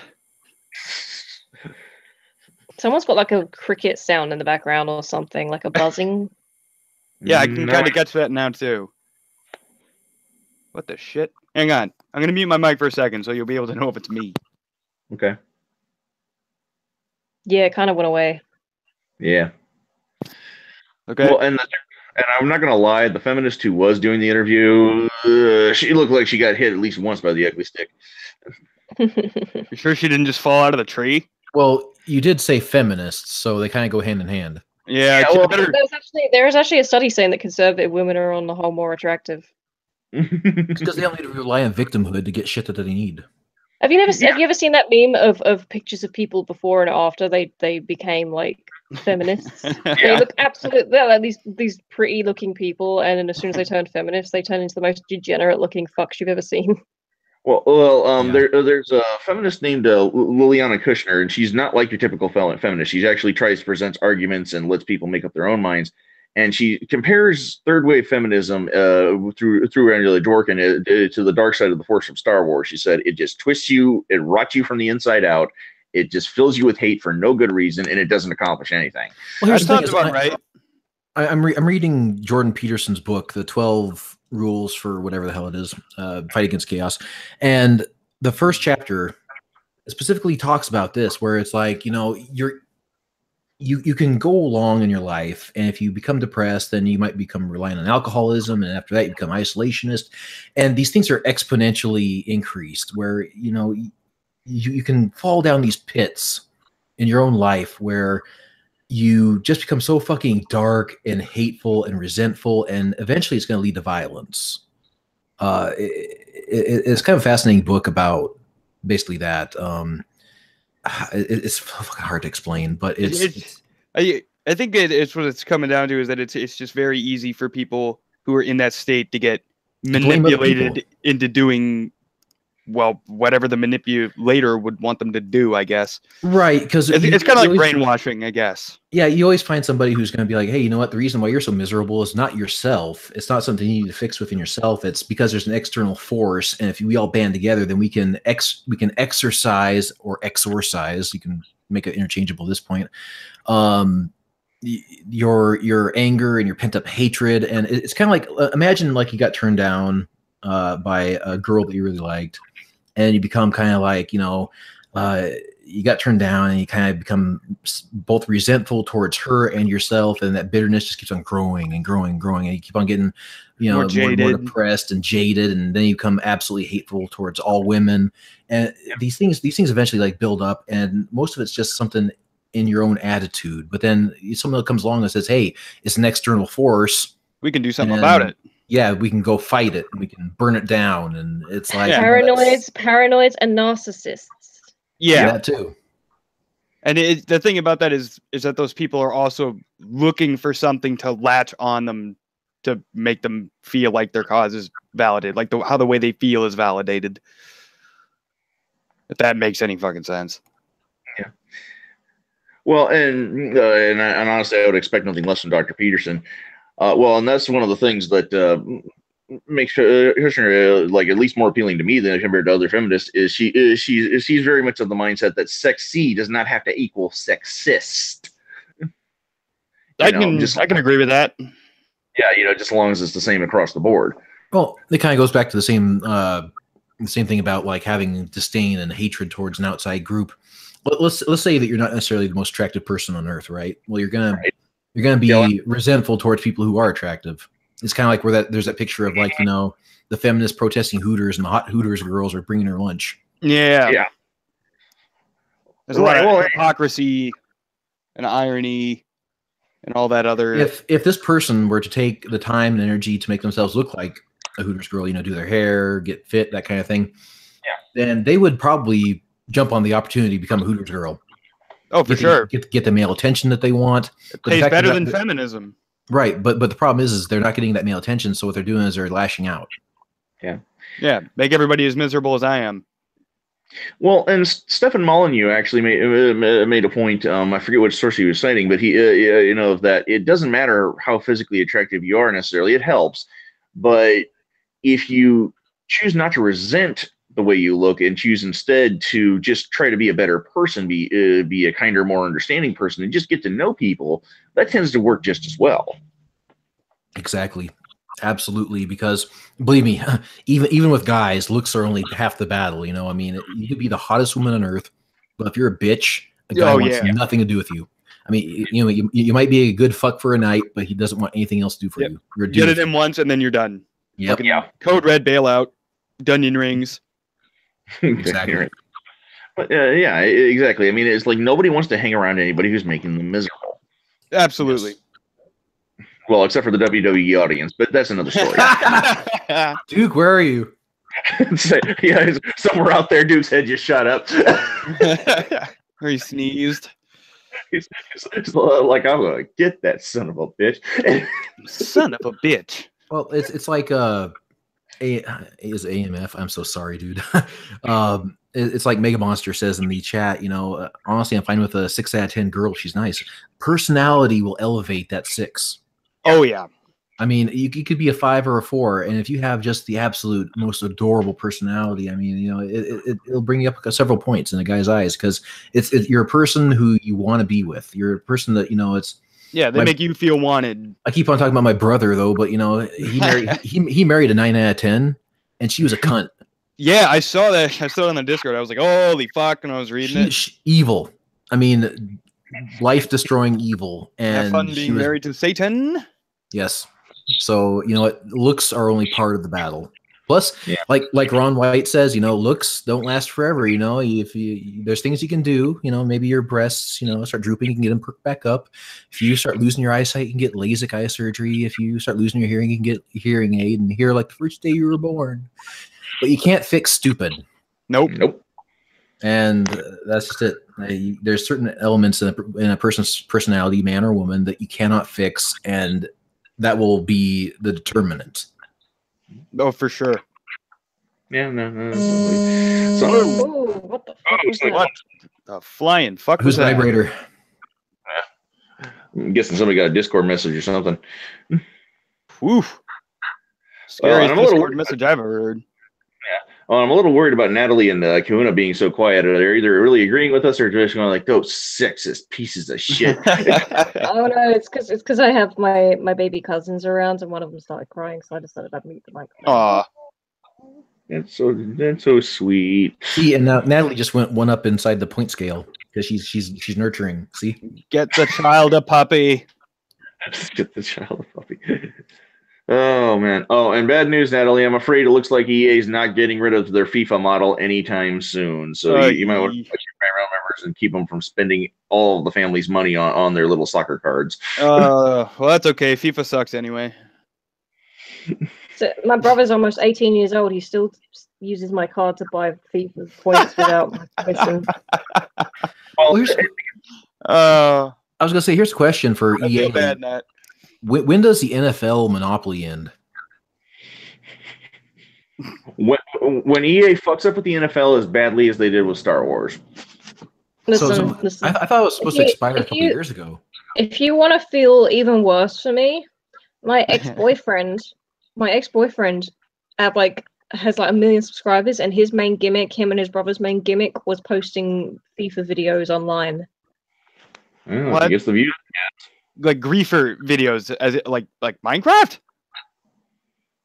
like, or did I mishear? FIFA. Oh,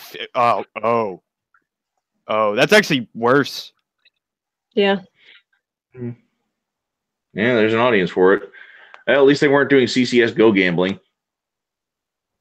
Fair enough. What? Well, and that's the whole problem with this loot box argument is it's really like if you take a compulsive gambler to Vegas, they get to a point where they can't help themselves. And I mean, we've all seen. Did you go mute? Oh, okay. Never mind.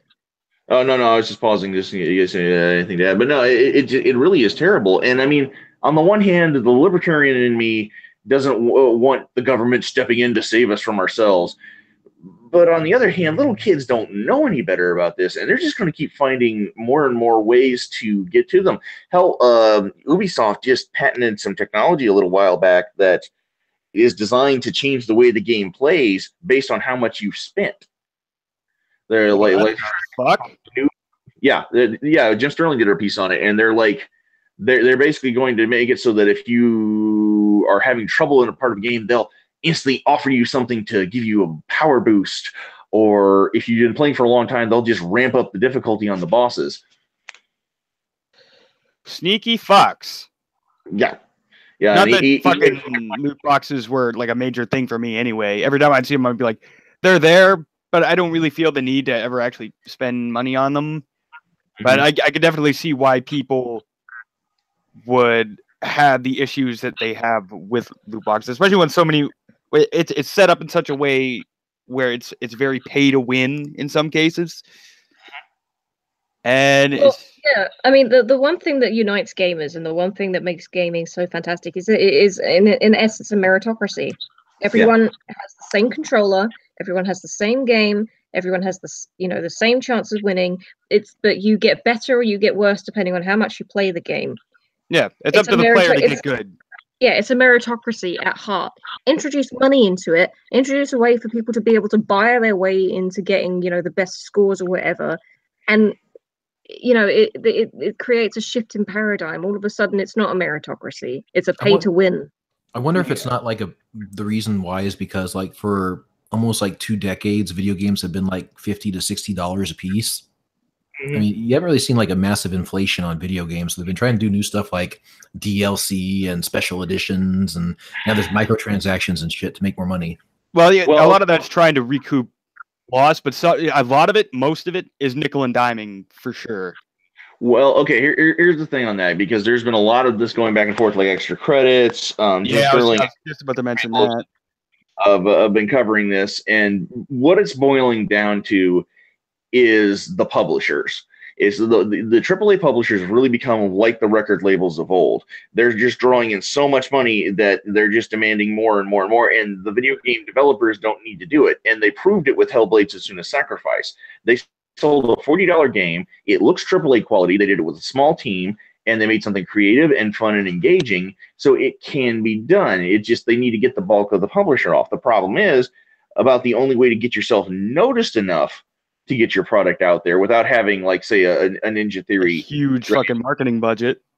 Yeah, exactly. Is to go on there, especially with the fact that Kickstarter video games have a god-awful reputation at this point.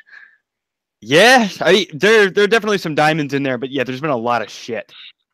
Well, I mean, look at System Shock. Oh, jeez, don't even get me. I'm glad I didn't fucking chip in for that. I wanted to. 9. Yeah, Mighty Number 9 was another one of those flops. Although the Castlevania dude's game is starting to look pretty nice.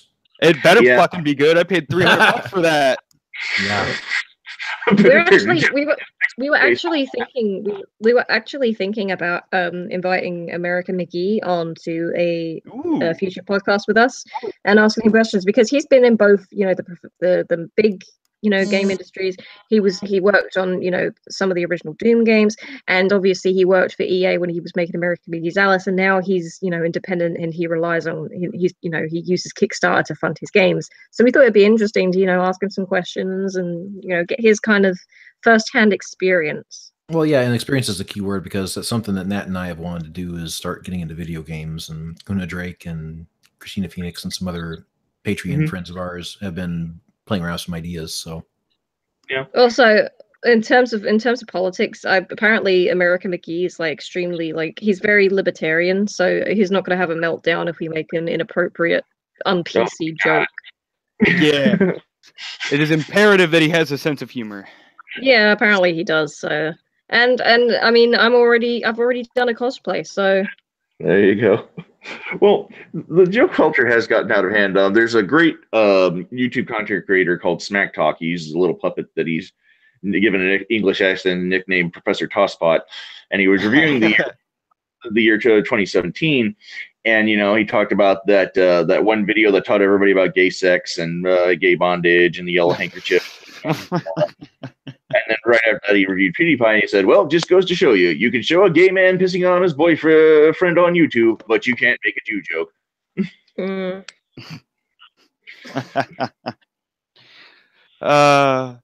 It's true. Yeah, no. Well, and that's the whole thing is, people need to just relax.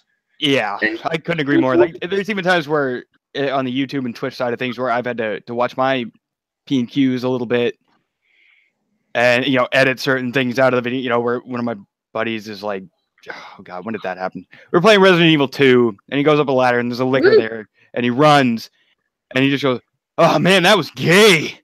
I had to bleep that because I'm like, I don't want to get some shit. I was actually playing Resident Evil 2 today. My 3-year-old cousin, he loves watching me play that game. Oh, every time he comes around, he's like, every time he comes around, he's like, can we play the zombie game? And I'm like, okay. Yeah, he loves it. Oh, have you played Remake in front of him? The first one I played Resident Evil 3, and then today I did Resident Evil 2, Leon A and Claire B. Ooh, not the canon way, but still good. I was gonna say that Nat, it was fine, Danny, until your nephew ratted you out. He's not my nephew. He's my cousin. Whatever. Yeah. Still a fake. Well, so Natalie excels at playing Resident Evil 2, so now we know she's qualified to drive a tank. Woohoo! I don't see the problem. I love tank controls. Exactly. I don't understand why people shit about them so much. Yes, they do exactly. suck. No, you don't. Tank controls take a little bit of practice to get used to. It's like riding a bike, man. You never forget. Anyways, yeah, Matt, get good, okay? Yeah, get good, Scroob. We're gonna let Chris and Ken go, but okay. Ken, we do have your information about your avatar, so we'll get Mel on that too. Okay, beautiful. Thank you. And Chris, good seeing you again. Yeah, sorry it took so long. Thanks for having me. Oh, no problem, dude. Hope we see you again next week. Month. Next month. I'm gonna try and get in on this a little more often myself because I've been out of this for like what, fucking 5 months or some shit like that. Yeah, it's been a while, dude. But hey, you keep on putting dollars in the basket, so we're not complaining. Yeah. I'm paying the bills in some capacity. All right. So I'll fucking, if you don't mind, I'll just do the fucking plug myself real quick. I've been dumping Twitch links in you guys' Discord, so if you guys want to pop in and fucking say hi. Dude, go ahead and give yourself a plug right now. All right. So when that link pops up there in the Discord, fucking bearded gentleman, go ahead, check me out, come by, it's chill. We have fun. Everybody has fun, even when I'm not. So even when you're not being PC, you horrible human being, you. Oh, are you kidding? I cuss like a sailor. It's great. Anyway, you guys take it easy. I'll keep watching until this is over. I'll be in the chat lurking around. Take it easy, guys. Later, dude. See you later. See ya. I also sent an invite to DeWatt, and then Kahuna, you're unusually quiet. Did we offend you? Oh no. Did we say something that offended you? I can hear the cricket noise again. Just checking. Yeah, I don't know what cricket is a bit. I've got my headset plugged in. It sounds kind of like, I don't know. It kind of sounds like amplifier feedback. Yeah, I don't really know. Hang on. Is it stopped now? Yeah. No, it's still going. It sounds like running. It sounds like a running faucet. Or like water pipes. Oh, she says her mic's fucking up. Yeah, that would probably explain a lot. Okay, so who was it that brought up Anita going to visit Bioware? I believe that was Chris. Okay, so don't quote me. I linked a couple of videos in, but apparently a bunch of senior staffers at Bioware are not happy that Anita came by to visit, or that her visit was at all approved. and that she got all this media level access when Anthem is still it's going into alpha. It's not quite there yet, but you can see it from here. Fucking good, because there's no one who's been so fucking polarizing in gaming. I mean, gaming, again, like Nat says, is kind of meritocracy. Polarizing is a polite word for it. Nobody gives a fuck if you're a man, woman, whatever in gaming. It just depends on how you perform. And if you perform poorly, they're gonna find whatever there is about you, and they're gonna razz you on it, right? It's just like a playground, right? If you're fat, they call you chunky, or fat tits or whatever. If you're thin, they call you a crane or a stork. If you're a woman, they call you a bitch. It doesn't matter what you are. If somebody knows what you look like or what you sound like and can determine like your physical attributes, they're gonna razz you on it, right? Just because it's kind of like. Sorry. No, I'm just rambling about the fact that gaming is basically meritocracy, and all of a sudden these people are coming along trying to divide us up, put us against each other. Oh, there's man. They can't get a job. They want to get in the game, so they don't have the talent. So they piss and whine about. About things that they don't like. It's just that gaming. I want to get into video games, but I have no talent for the game development. But rather than get on the internet and the YouTubes and talk about how terrible people I've never met are, I shut my goddamn mouth and I play the life. And then I throw money at you idiots for some reason. Basically that. But again, it's just the fact that the gaming has always been something that's always I've found to be uniting. You know, you could be the most stark racist or sexist motherfucker. Have you played League of Legends lately? Okay. Well, no, I never play MMOs. But I'm just saying that, like, generally in my own experience, it's been a very, very uniting thing. I've met so many friends with gaming and that kind of thing. And now that's like trying to drive a wedge between everybody, saying, oh, there's some manufactured civil war going on between whatever is sexist. And it's like, okay, so you know, you can be a half-naked woman running around Age of Conan, but you can also be a half-naked man running around Age of Conan. Have you ever seen any of the male characters in video games? They're always buffed out, you know, good-looking, the fucking Nathan Drake type. I mean, if you have a gaming PC worth its salt, you need to get Conan Exiles, because both character genders can be completely naked, and your well, you can change the dick size on the male character. Equality. That's what I'm saying. Equality is fine. Perfect. Good. You can change dick size and breast size. Good. Now, if only they could change the size of the labias, then we're even better. Jesus Christ. I'm gonna let the dog back inside. Is that a euphemism for something? Well, hey. Meat flaps. An ex of mine referred to them as her beef curtains once, and I could not unsee it. Oh, God. There was this one guy, I can't remember his name, but he used to go to my a secondary school. So this was, and I think it was about when I was like 12 or something like that. And that's high school for you Americans. Yeah. And they were having like just stupid boy talk with each other, just talking about sex, when obviously they didn't know what the fuck they were talking about. And they were like, yeah, apparently when you go down on a lady, my friend did it once and said that it was like pulling apart a cheese toastie. That's a grilled cheese sandwich, folks. Yeah, I know. I'm trying to put that. Well, I've been to London, dude. I know. And now the cricket sound is appropriate. Yeah, Kahuna unmuted herself. Hi, Bunny Cat. How are you? I think I scared everyone off.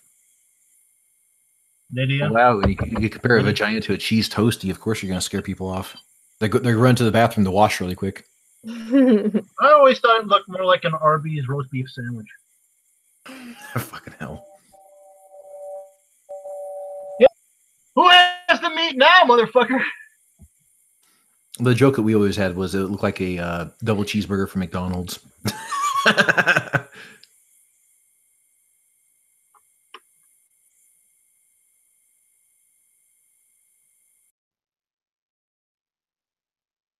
Where's everyone gone? Jesus. I don't know. I think Lydia just disconnected, so fuck. Well, you see, that's the sexism inherent in the system. You can joke about dicks all you want, but the minute you mention a vagina, people get offended. This is clearly an instance. We all come out of one. Oh, some of us don't even make it that far. Hello.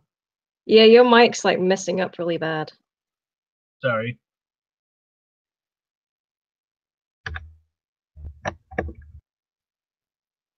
Any better? Yeah, we hear you.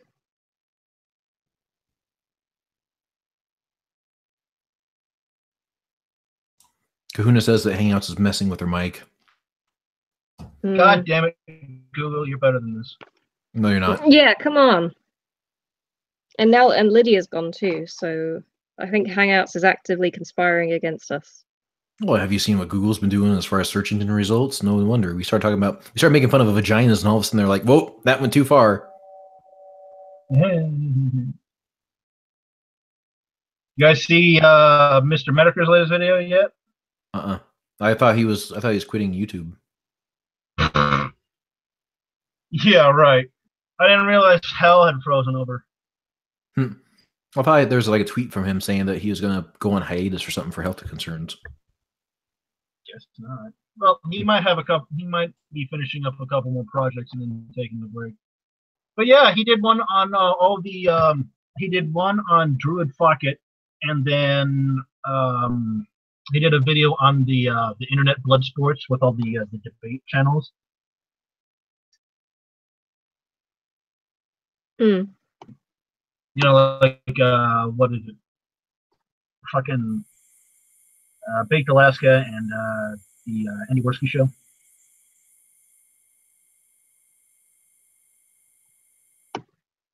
Vegetable rights and peace. Question: taxation on M-rated games, scam or solution? I'm gonna say scam. It's like the pink. That's like going for the pink tax, but with Taxation is usually a scam. It's not gonna fix anything. Besides, video games are already taxed. They're not a consumable. Well, they are consumable, but they're not like food and they're not clothing, so they're taxed.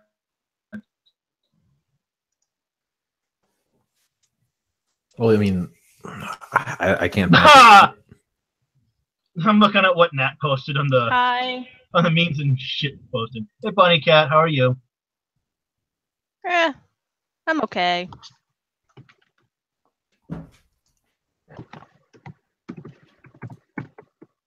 How's your month been?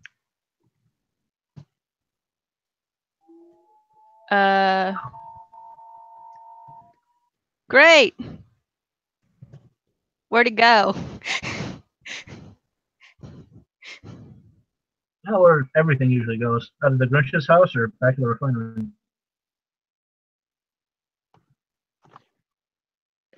One second. Okay. So yeah. Anyways, I'm seeing like loads of stuff on Twitter about the new Walking Dead series, and I just don't give a fuck anymore. Hey, join the club. It doesn't have Negan, so why would you? No, it's got Negan in it, but like I think that's his scenes. I'm just going to tune in for his scenes, and not. I just don't care about anything else in it. It's just so fucking boring. Jeffrey Dean Morgan is pretty dreamy. I'll give him that. I mean, Jeffrey Dean Morgan is amazing. I am so looking forward to him being the Bat Dad in the Flashpoint movie. Sorry, I'm looking at the. Oh yeah, I forgot about that. I'm looking at the image that Luke V posted in the Discord app where it's Anita Sarkeesian sitting there eating Tide Pods. honestly, Tide Pods, isn't Tide Pods kind of like a solution? Isn't Tide Pods more of a solution than a problem? It's like Darwin came back from the grave and invented them specifically. I know, it's like just eat away, kids. Go ahead, just take yourselves out of the gene pool. Hey, and the same people who are eating Tide Pods are asking for them to be able to vote. I hope those 2 million hits are fucking. Hey, if young people were more inclined to vote Republican, do you think they'd still be asking if 16-year-olds would be allowed to vote? I don't know. Fuck it. I'm 25. I'm still not responsible enough to vote. I think that for anybody to They'd vote, be like, oh shit. For the presidential election, I voted for myself.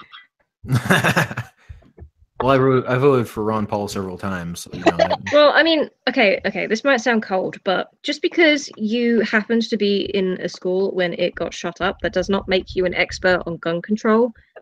No, the dinosaurs are not experts on the dinosaurs are not experts on asteroids just because they got hit by one. You know what I mean? Well, technically, the Earth got hit by one, and the dinosaurs were wiped out by the aftermath.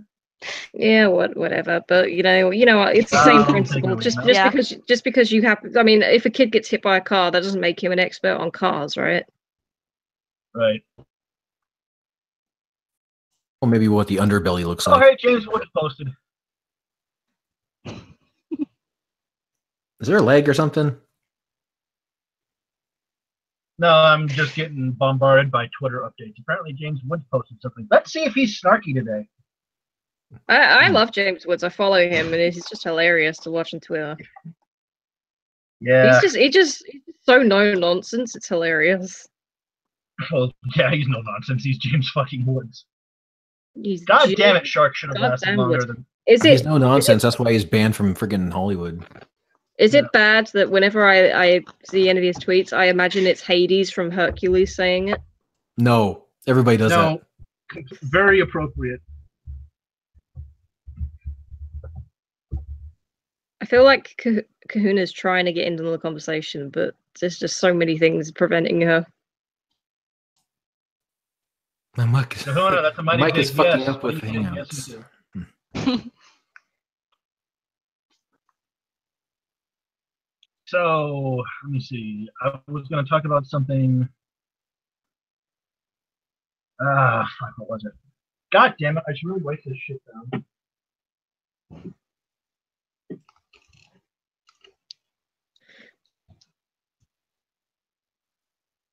I for a moment I got a bit worried because somebody tweeted that SpongeBob was going to be finishing, and then they apparently announced, no, it's fake, so it's fake news.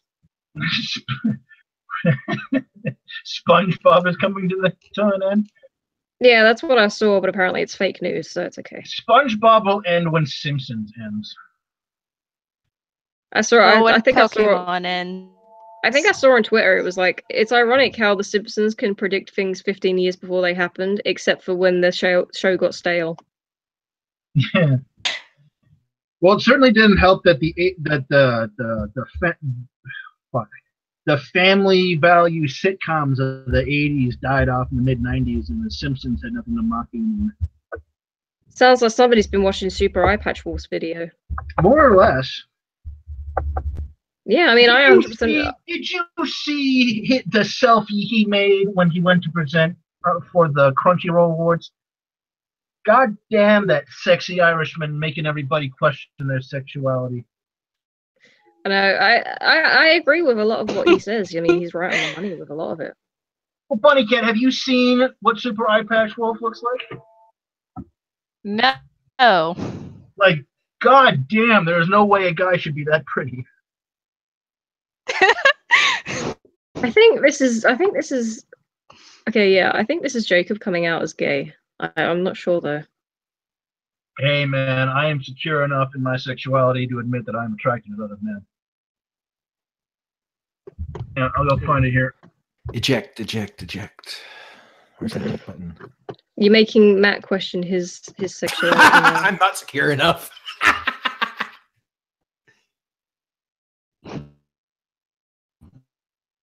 Well, hey, dude, when we were in middle school, we did one of two things. We would try to debate. We would play a game after we hit a lot of reefer.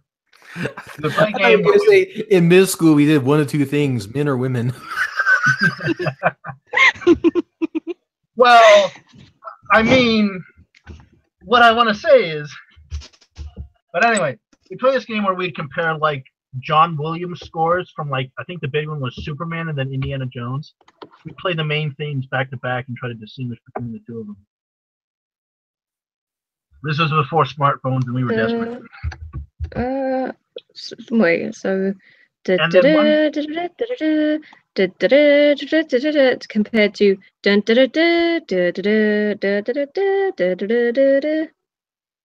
yeah. My album will be coming out on March 15th.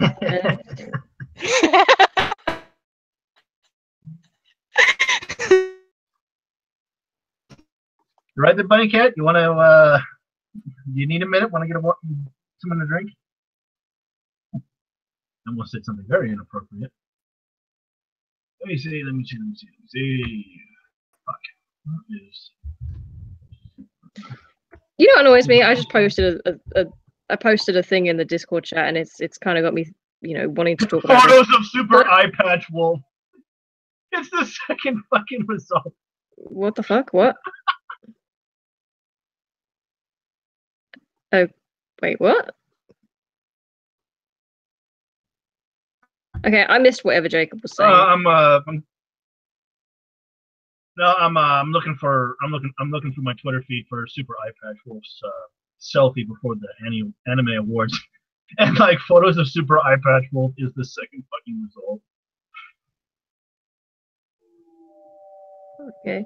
Well, you know how people were fucking pissed off that the filmmakers of the new fucking Harry Potter spin-off movie, whatever the fuck, they're like, oh yeah, well, Dumbledore's not going to be explicitly gay, and people were fucking freaking out about it. What the fuck do you want? He wasn't explicitly gay in the fucking Harry Potter films. Well, what the fuck? What, do you want to see him taking it up the arse or something? How explicitly gay do you want to get? It wasn't a major fucking part of his character. It was just something he happened to be. Well, it's like the thing he posted, all of a sudden, like, fucking Black Panther's a thing, and now J.K. Rowling's like, oh, Dumbledore's Wakanian. Wakanda isn't even a fucking... Go back into your mansion and drink yourself to death already, you stupid bitch. She likes to come out and make up some random retconning bullshit about her books when people stop paying attention to her. Yeah. This character it's like a meme I saw. It was like, I'd like to announce that spins wheel. Cho Chang was pulls a random piece of paper out of a jar. A Mexican throws a dart at a board. Transgender.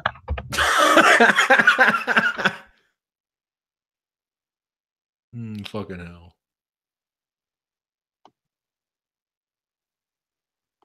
Anyways, are we good? Should we call it a night? Now everyone's mics are fucking up. Kahuna and Lydia haven't really... Yeah, Kahuna's mic is fucked up, and then Lydia keeps on cutting in and out, so I... There it goes. Oh my god, it's Fubu! We can see you, Fubu. God. Your mic is on. Is it? Yeah. That's the biggest plot twist of all. Let me fix that real quick.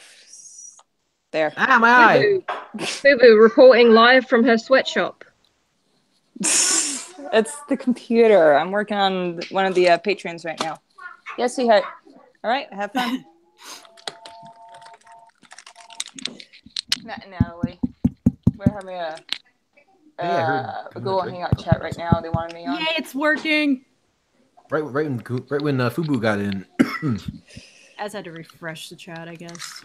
Yeah, apparently everything's been boring. So you guys need me to come by and save the day? That was boring. Yeah, bad choice. Who was giving you this information? Yeah. Gee, I don't know. This wildcard's actually been quite Russia was telling me these things. It's been so much better since Fubu wasn't here. It's been fantastic. Yeah, Fubu, you missed so much. I had a rant about the fucking dragons from the Lord of the Rings, and people were talking about Anita Sarkeesian being a cunt. No surprise there. Okay. Sounds like a interesting conversation you guys have had. Hello, Fubu child. Yes. Go ahead, 4 bites. I'm back. My internet went. I am here. Okay, can I show you guys what I'm working on right now? Sure. Okay. Yeah. Is that allowed? Sneak peek. Yeah. Yes. Am I allowed to show Patreons? Yes. Okay. Especially if it has a big dick. Jesus Christ. I'm not sure if you guys can see that properly or not. No. I see a lot of white. See a lot of white? That's probably me then. Oh, yeah, I see it. That's our new Patreon's avatar. He wanted a picture of Motorhead, apparently. Yeah, that's really hard to draw, though. It's too bad that he's not in the Patreon stream right now. He said he had to work, so... Hey, he gave us the money. We gave him the picture. That's all we're required to do. Well, I gotta color it, too. Make it all silver and chrome or whatever. No, it's looking good so far. I'm very tired. Mom, take it back. I've had like 3 pictures done today. Yeah, go ahead. First, you gotta help Alex clean up the bathroom, though. Mom, take it back. Can we take it back, Mom? Have you cleaned up the bathroom first? Let's get that done. Mom, giving out chores. Lame. I'm not really a big fan of this reboot of the Osbournes. See, Fubu, what you need to do is you need to have a dog, so you just throw her outside and get 20-degree weather whenever you feel like it. You need to make sure that your husband is high out of his fucking mind. No, thank you. Pen pressure is not working again. Gosh dang it. Yeah. Hello, how are you? Yes. I'm doing all right. Why are you yelling at me? I'm excited to see you. Haven't seen you in 2 months. Yeah, I've been away. Now show us your boobs. Yeah, technically I've been here, but I've been away. Mel, show us your food boobs. No. She'll draw them for you if you want. Yeah, I'll draw them for a price, but I mean, freaking $200, and you got yourself a deal. Yeah, like we said, when it comes to drawing, Mel is a whore. Hey, you know what? You gave me the one thing I couldn't refuse. Fubu's been drawing a lot of pictures of me shaking my ass lately for Kit Kats, so I want all my cut of commissions. Is Fubu like is Fubu your pimp? Well, she does get me around. Oh, jeez. You guys are horrible. Bring it around town. Around town. Okay, Mom. Shake it, bake it, booty, quake it, roll it around. Mom. I like shake and bake. Yes. Cleaned up the floor. Right, go do that. I'm really tempted lately to make like a sequel to Pussy Crusher starring like either you or Matt. Let's do Matt. It's funnier when the men are sexualized. Oh yeah, obviously, yeah, we got to get that equality in gaming, right? Oh, I know, right? I mean, it's common for ladies, but when the men get in there, it's hilarious. Here's a better idea. You know that Mortal Kombat game where you test your might and you have to mash the button so you get the little beater up as high as possible? What you do is you replace the meter with my dick. Jesus Christ. So we got to punch you in the balls to get your rise out of you. Still in position. Seems crooked. It's like you know that bag that Rocky punches when he's training, and it bounces back. The and speed bag. it? Yeah, that.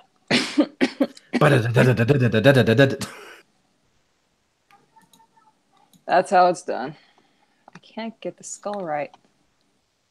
It's close enough. I know it's close enough, but I am nitpicking. It's what we do. It's an artist thing. We're never happy.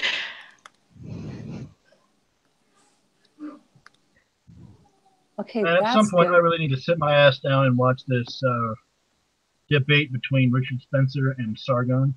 And apparently, Styx, who showed up. I hear it kind of sucked. Yeah, I kind of got stupid when Sargon and Woes and Spencer got into it.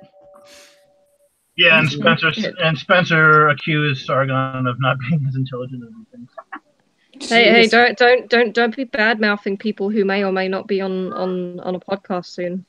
Woman, I will badmouth whoever the fuck I please. I do like the views of these people do not represent the views of Jedi Cat Studios. Money talks, but they don't.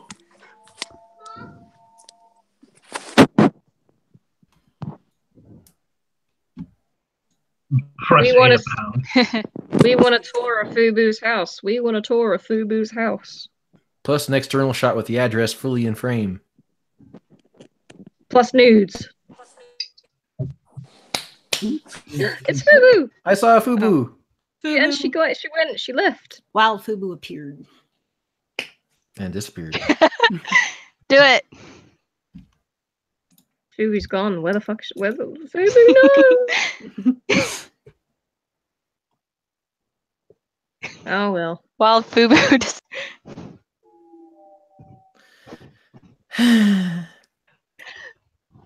Well, you guys want to call it a night? Yeah, I think that's a safe bet. It's only about 3 hours, so let's call it good. Oh, never mind. Oh, it's Mel's back. Go back. Leave, Mel. Go away. Yeah. We're just ready to close this out. Go away. No, it freaking... There we go. I turned off the camera. Yeah, it kicked me off. How dare it? Google Hangouts has been horrible today. Hadn't it? Yeah. It's probably just you guys. Well, I mean, I'm sure it's our fault that Google by the West Virginia internet. Yeah, it kept fucking up Kahuna's mic, It kept making Yeah. people cut out all the time. Yeah, it's been. It sounds like it hasn't been doing too well. Stating the obvious. You're welcome. Google will not divide Need to us. take it out and out back and shoot in the head. Well, Photoshop is not working for me. So I'll just go ahead. Did you get the other 2 patrons I sent out to you, Matt? Yes, we did, and we're going to deliver them shortly. Cool, cool. I'm going to go ahead and close everything out. This computer's been on all day because I've been doing so much on it. Yay! Yay! She's hurting her dick drawing hand again.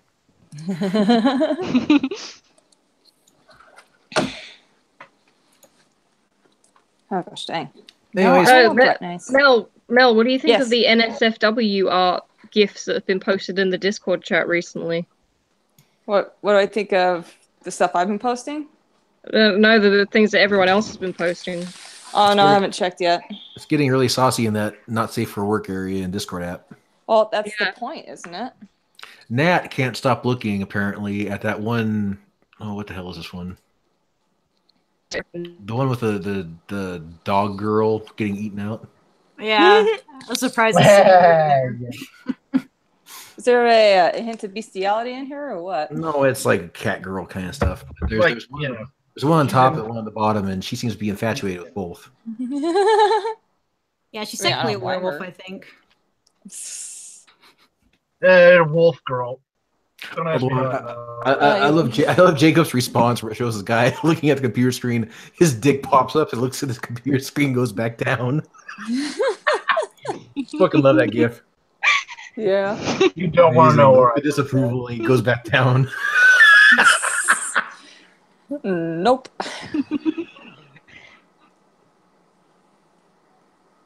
That's some good animation. So have we? The best.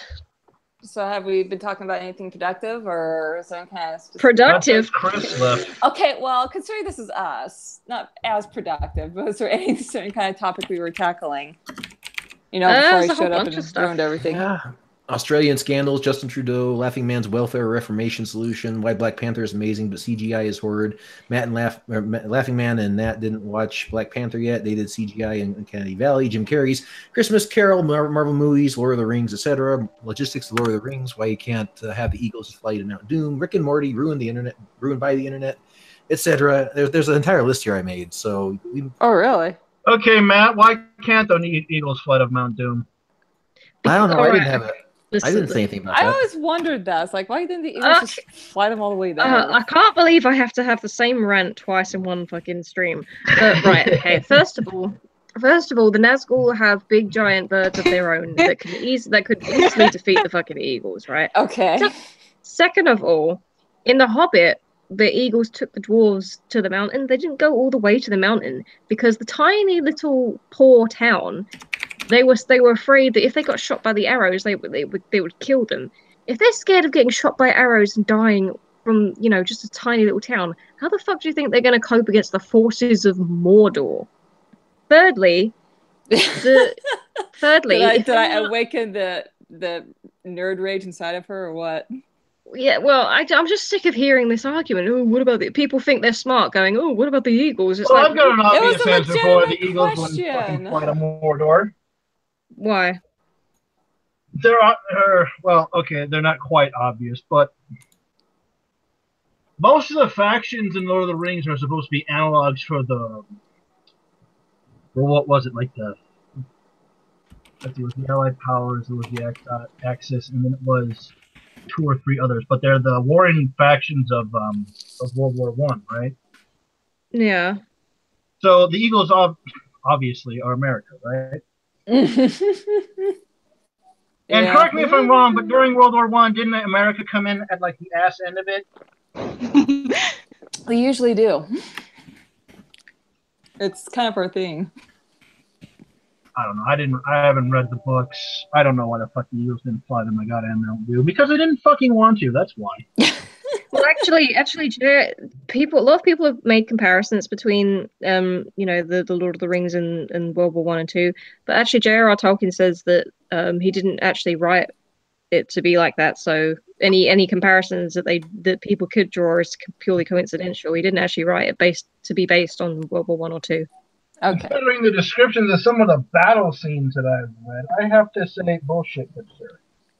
Oh yeah, well, we all know that about the people who fought with spears and swords and shields in World War I and II, right? Spears and sabers, maybe, but definitely not shields. Well, wait a minute. That doesn't make any sense, though, because the eagles show up in battle anyways. Yeah, because but it looked cool, that's why. Well, I mean, they couldn't have carried them all the way there as well, because they'd have been too noticeable. The reason why they took 2 hobbits is because, that they're small and they get by unnoticed. There's a whole section in the book about how they can slip by unnoticed. Oh, yeah. Their socials, blah, blah, blah. So rather than making a big show and dance of them showing up to Mordor, giving people, the enemy, an opportunity to be able to defend themselves and launch an attack, they just sneaked in without anyone noticing. Yeah, that part is understandable. And in the distance, someone's screaming, Well, also, the eagles aren't just random animals like horses that just they're their own people, their own race with their own culture. They even talk in the fucking books. Yeah, they do. Yeah. Well, yeah. So why the fuck, what's in it for them? You know what I mean? Like, they might even be working for the enemy. You don't fucking know. Yeah, the eagles are true. The eagles. They're spies. They're true neutral. They're true neutral. If you want to be picking up plot holes, in Lord of the Rings, the real question should be, why didn't Tom Bombadil take the ring to Mordor? Where was Tom Bombadil? I think Peter Jackson said that Tom Bombadil was kind of inconsequential, so that's why he didn't put him in the movie or something like that. But then at the same time, but then again, we have to put arseloads of fucking romance scenes that weren't in there as well. It was a book. Yeah, no, he was inconsequential in the book, so he didn't put it in the movie. Oh, I see. What, the romance between Boromir and no, not Boromir. Faramir and Eowyn. Eowyn, yes. Well, I was talking more about Aragorn and what the fuck is the Steve Tyler's kid. Tyler? I hear children, and it's distracting me. But... I hate children. No, but says, I yeah. got like 3 kids around. What the hell? Yeah, Nat no, I needs said to I take hear a monthly children, not I bath hate in children. virgin blood. Oh. Excuse you. I kid. Well, I apologize if I kindled your nerd wrath, Natalie. It was a legitimate question, actually. I mean, if there was an answer, I'd be more than happy to hear it. I thought you said you read the books. No, I read part of the books. I mainly read The Hobbits, because we still have the first one.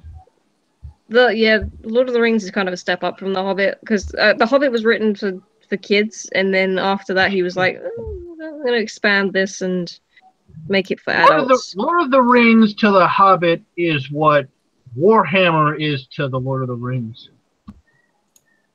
Hey, you think this is bad? It can be much better. Lord of the Rings to Nerds. Lord of the Rings to The Hobbit is Go drop porn. Lord of the Rings to The Hobbit is what The Dark Knight is to Teen Titans Go. I just don't like Teen Titans in general. I'm sorry, everyone. There we go. We're losing subscribers. Oh, hey, TMF posted the origin of the wolf. Woohoo. I've seen episodes of the new Teen Titans Go because my little cousins watch it. Because my little cousins watch it, and it's the most ADHD thing I've ever seen in my life. Yeah, pretty much. Yeah. You think SpongeBob's bad? Jesus fucking Christ! No, Natalie, you need to understand. SpongeBob is funny. Yes. Not anymore. It's overdone and it needs to end, but it's still funny. Have you seen the newer SpongeBob episodes? Silence, Ethan. No, it's. I call this one old, bold, and brass. More like belongs in the trash. Sorry, I must have missed that one. No, I tried watching new ones, and it's like, what the hell is this? I remember my parents bought me and my brother the SpongeBob movie for Christmas once, and they'd never seen it before, and we all watched it together, and they were laughing more than we were. Which SpongeBob movie was it? Oh, it was the first one. Ah, I like the other one better. The one with David Hasselhoff. You mean the first one? I didn't like King Neptune in that one. They changed him. What the hell? I want my burly shirtless merman. Matt, I showed Matt a couple of episodes of SpongeBob, and he didn't think it was very good. Did you show him season 4? That was a good one. I showed him 3 episodes. One of them was the one where SpongeBob, Patrick, and Squidward go camping, and there's the sea there. That's a good one.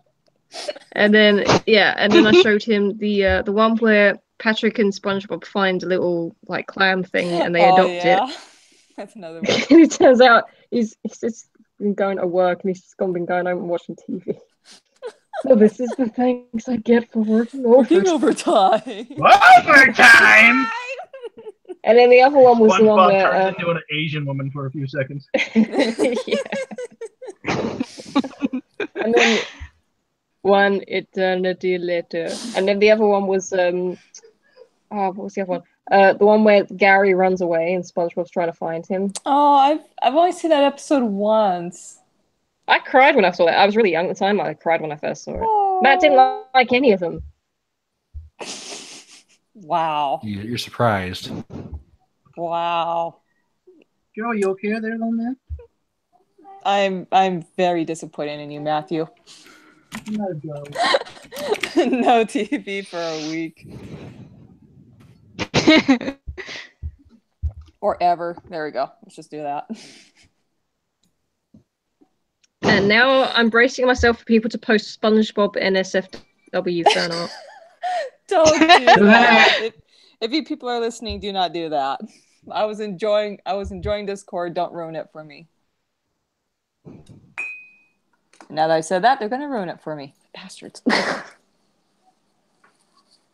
Well, Nat, you're the queen. Mal, you're the queen of porn.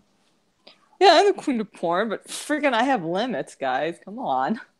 Just out of curiosity, did your husband know you had such a dirty hand when he first met you? Nope. He actually trained me. That was on the second date. Sure. Oh, he wishes. I kept the poor guy frustrated. No, it's like you ever seen the music video for the Eminem song "Stan," where like the lady goes downstairs and she sees all of his like weird obsessive drawings and pictures and everywhere, and she's really freaked out. And then he comes downstairs and is like, "What the fuck?" That's what it was for Mel. Her husband like wandered down into her basement and saw like pictures posted all over the walls of dicks and shit, and he was like, "What the fuck?" Jeez. And by that time, it was too late. Sure succumbed to the fandom porn. Excuse me. You realize, Mel, that one day your kids are going to watch these videos back and they're going to be horrified. Good.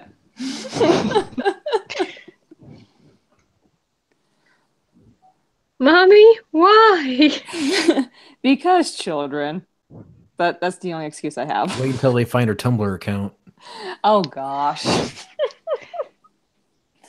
That's one thing they will never find. I hope. Gosh dang it. If I do leave Tumblr, remind me to delete all of it. Did you say your parents found it? No. Well, almost. My dad found my RPG blog, and that's where I do like smut writing and stuff like that.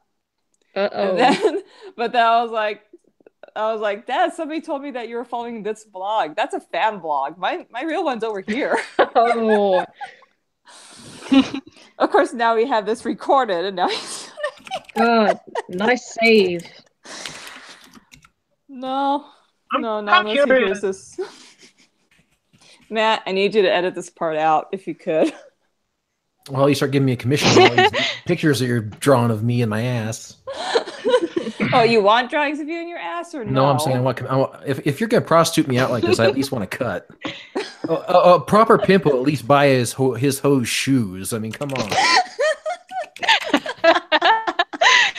Okay, darling. Okay. Okay, mommy. I mean, if he's Okay, getting don't do fucked, at least that. buy him dinner. Screw you. Oh no, Mel, seriously, if we meet up with you in Vegas for Comic-Con, we should all like go out for dinner or some shit. Oh yeah, we're not going to do Vegas and Comic-Con. Mel, you ruined it. I'm sorry. We decided not to because we were going over our balances and stuff like that, and how much work I was going to have to do, and it's like, okay, you know what? Let's not do this. I mean, we still might go. We're still planning on going to Vegas though, just not for Comic-Con. Oh, sweet. Well, we can still meet you in Vegas. I'm old enough to drink now, so fuck it. Well, when are you guys going to be heading over? Okay, well, we're posting personal information. You know, let's just talk about this on Skype later, okay? You can come to my address at 128 Oslo's Avenue. The key is underneath the rock. Because your father nearly decapitated his son for being nosy. If you want, Mel, if you're struggling financially, you can use my credit card. The number is 826-498. The security key card is. And be sure I'm going to be wearing these kind of clothes. Let me just take a picture and post that for everyone to see. Make sure you do nudes too, so in case you decide for a different. Oh yeah, absolutely. Well, it's a good thing we're smart about this. Here's a picture. Here's a picture of my pap smear. Well, I mean, these guys have already seen my Cammy cosplay, so that's the next best thing, I guess. All right, I'm hanging it up. We've been at this for 3 hours. I'm hanging it up. Oh. Rage quit. 3 hours? All right, rage quit. Bye. Hey, man, if you want to, you can go. Yes, I heard a Mel. No one? Hello? No one's microphones are working anymore. Oh, okay. Hello? Hello? Hello? We hear nothing. Hi. I'm hearing everything. It's scary. Hello? Okay, it was someone calling me. Is the voices in your head again, Mel? Is it me you're looking for?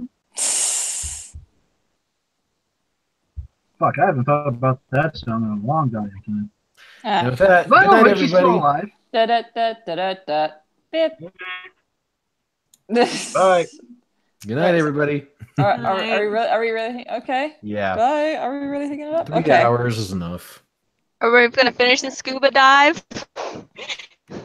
That's how it sounds. You mean skinny dipping, skinny dippy scuba diving, just skydiving naked. Everything sounds like it's underwater over here. Oh, okay. What the fuck? That was my underwater noise. Did you like that? That's Mel's blowjob noise. How do you know? Might I ask? Well, Mel, you should know by now. I bug everyone's rooms.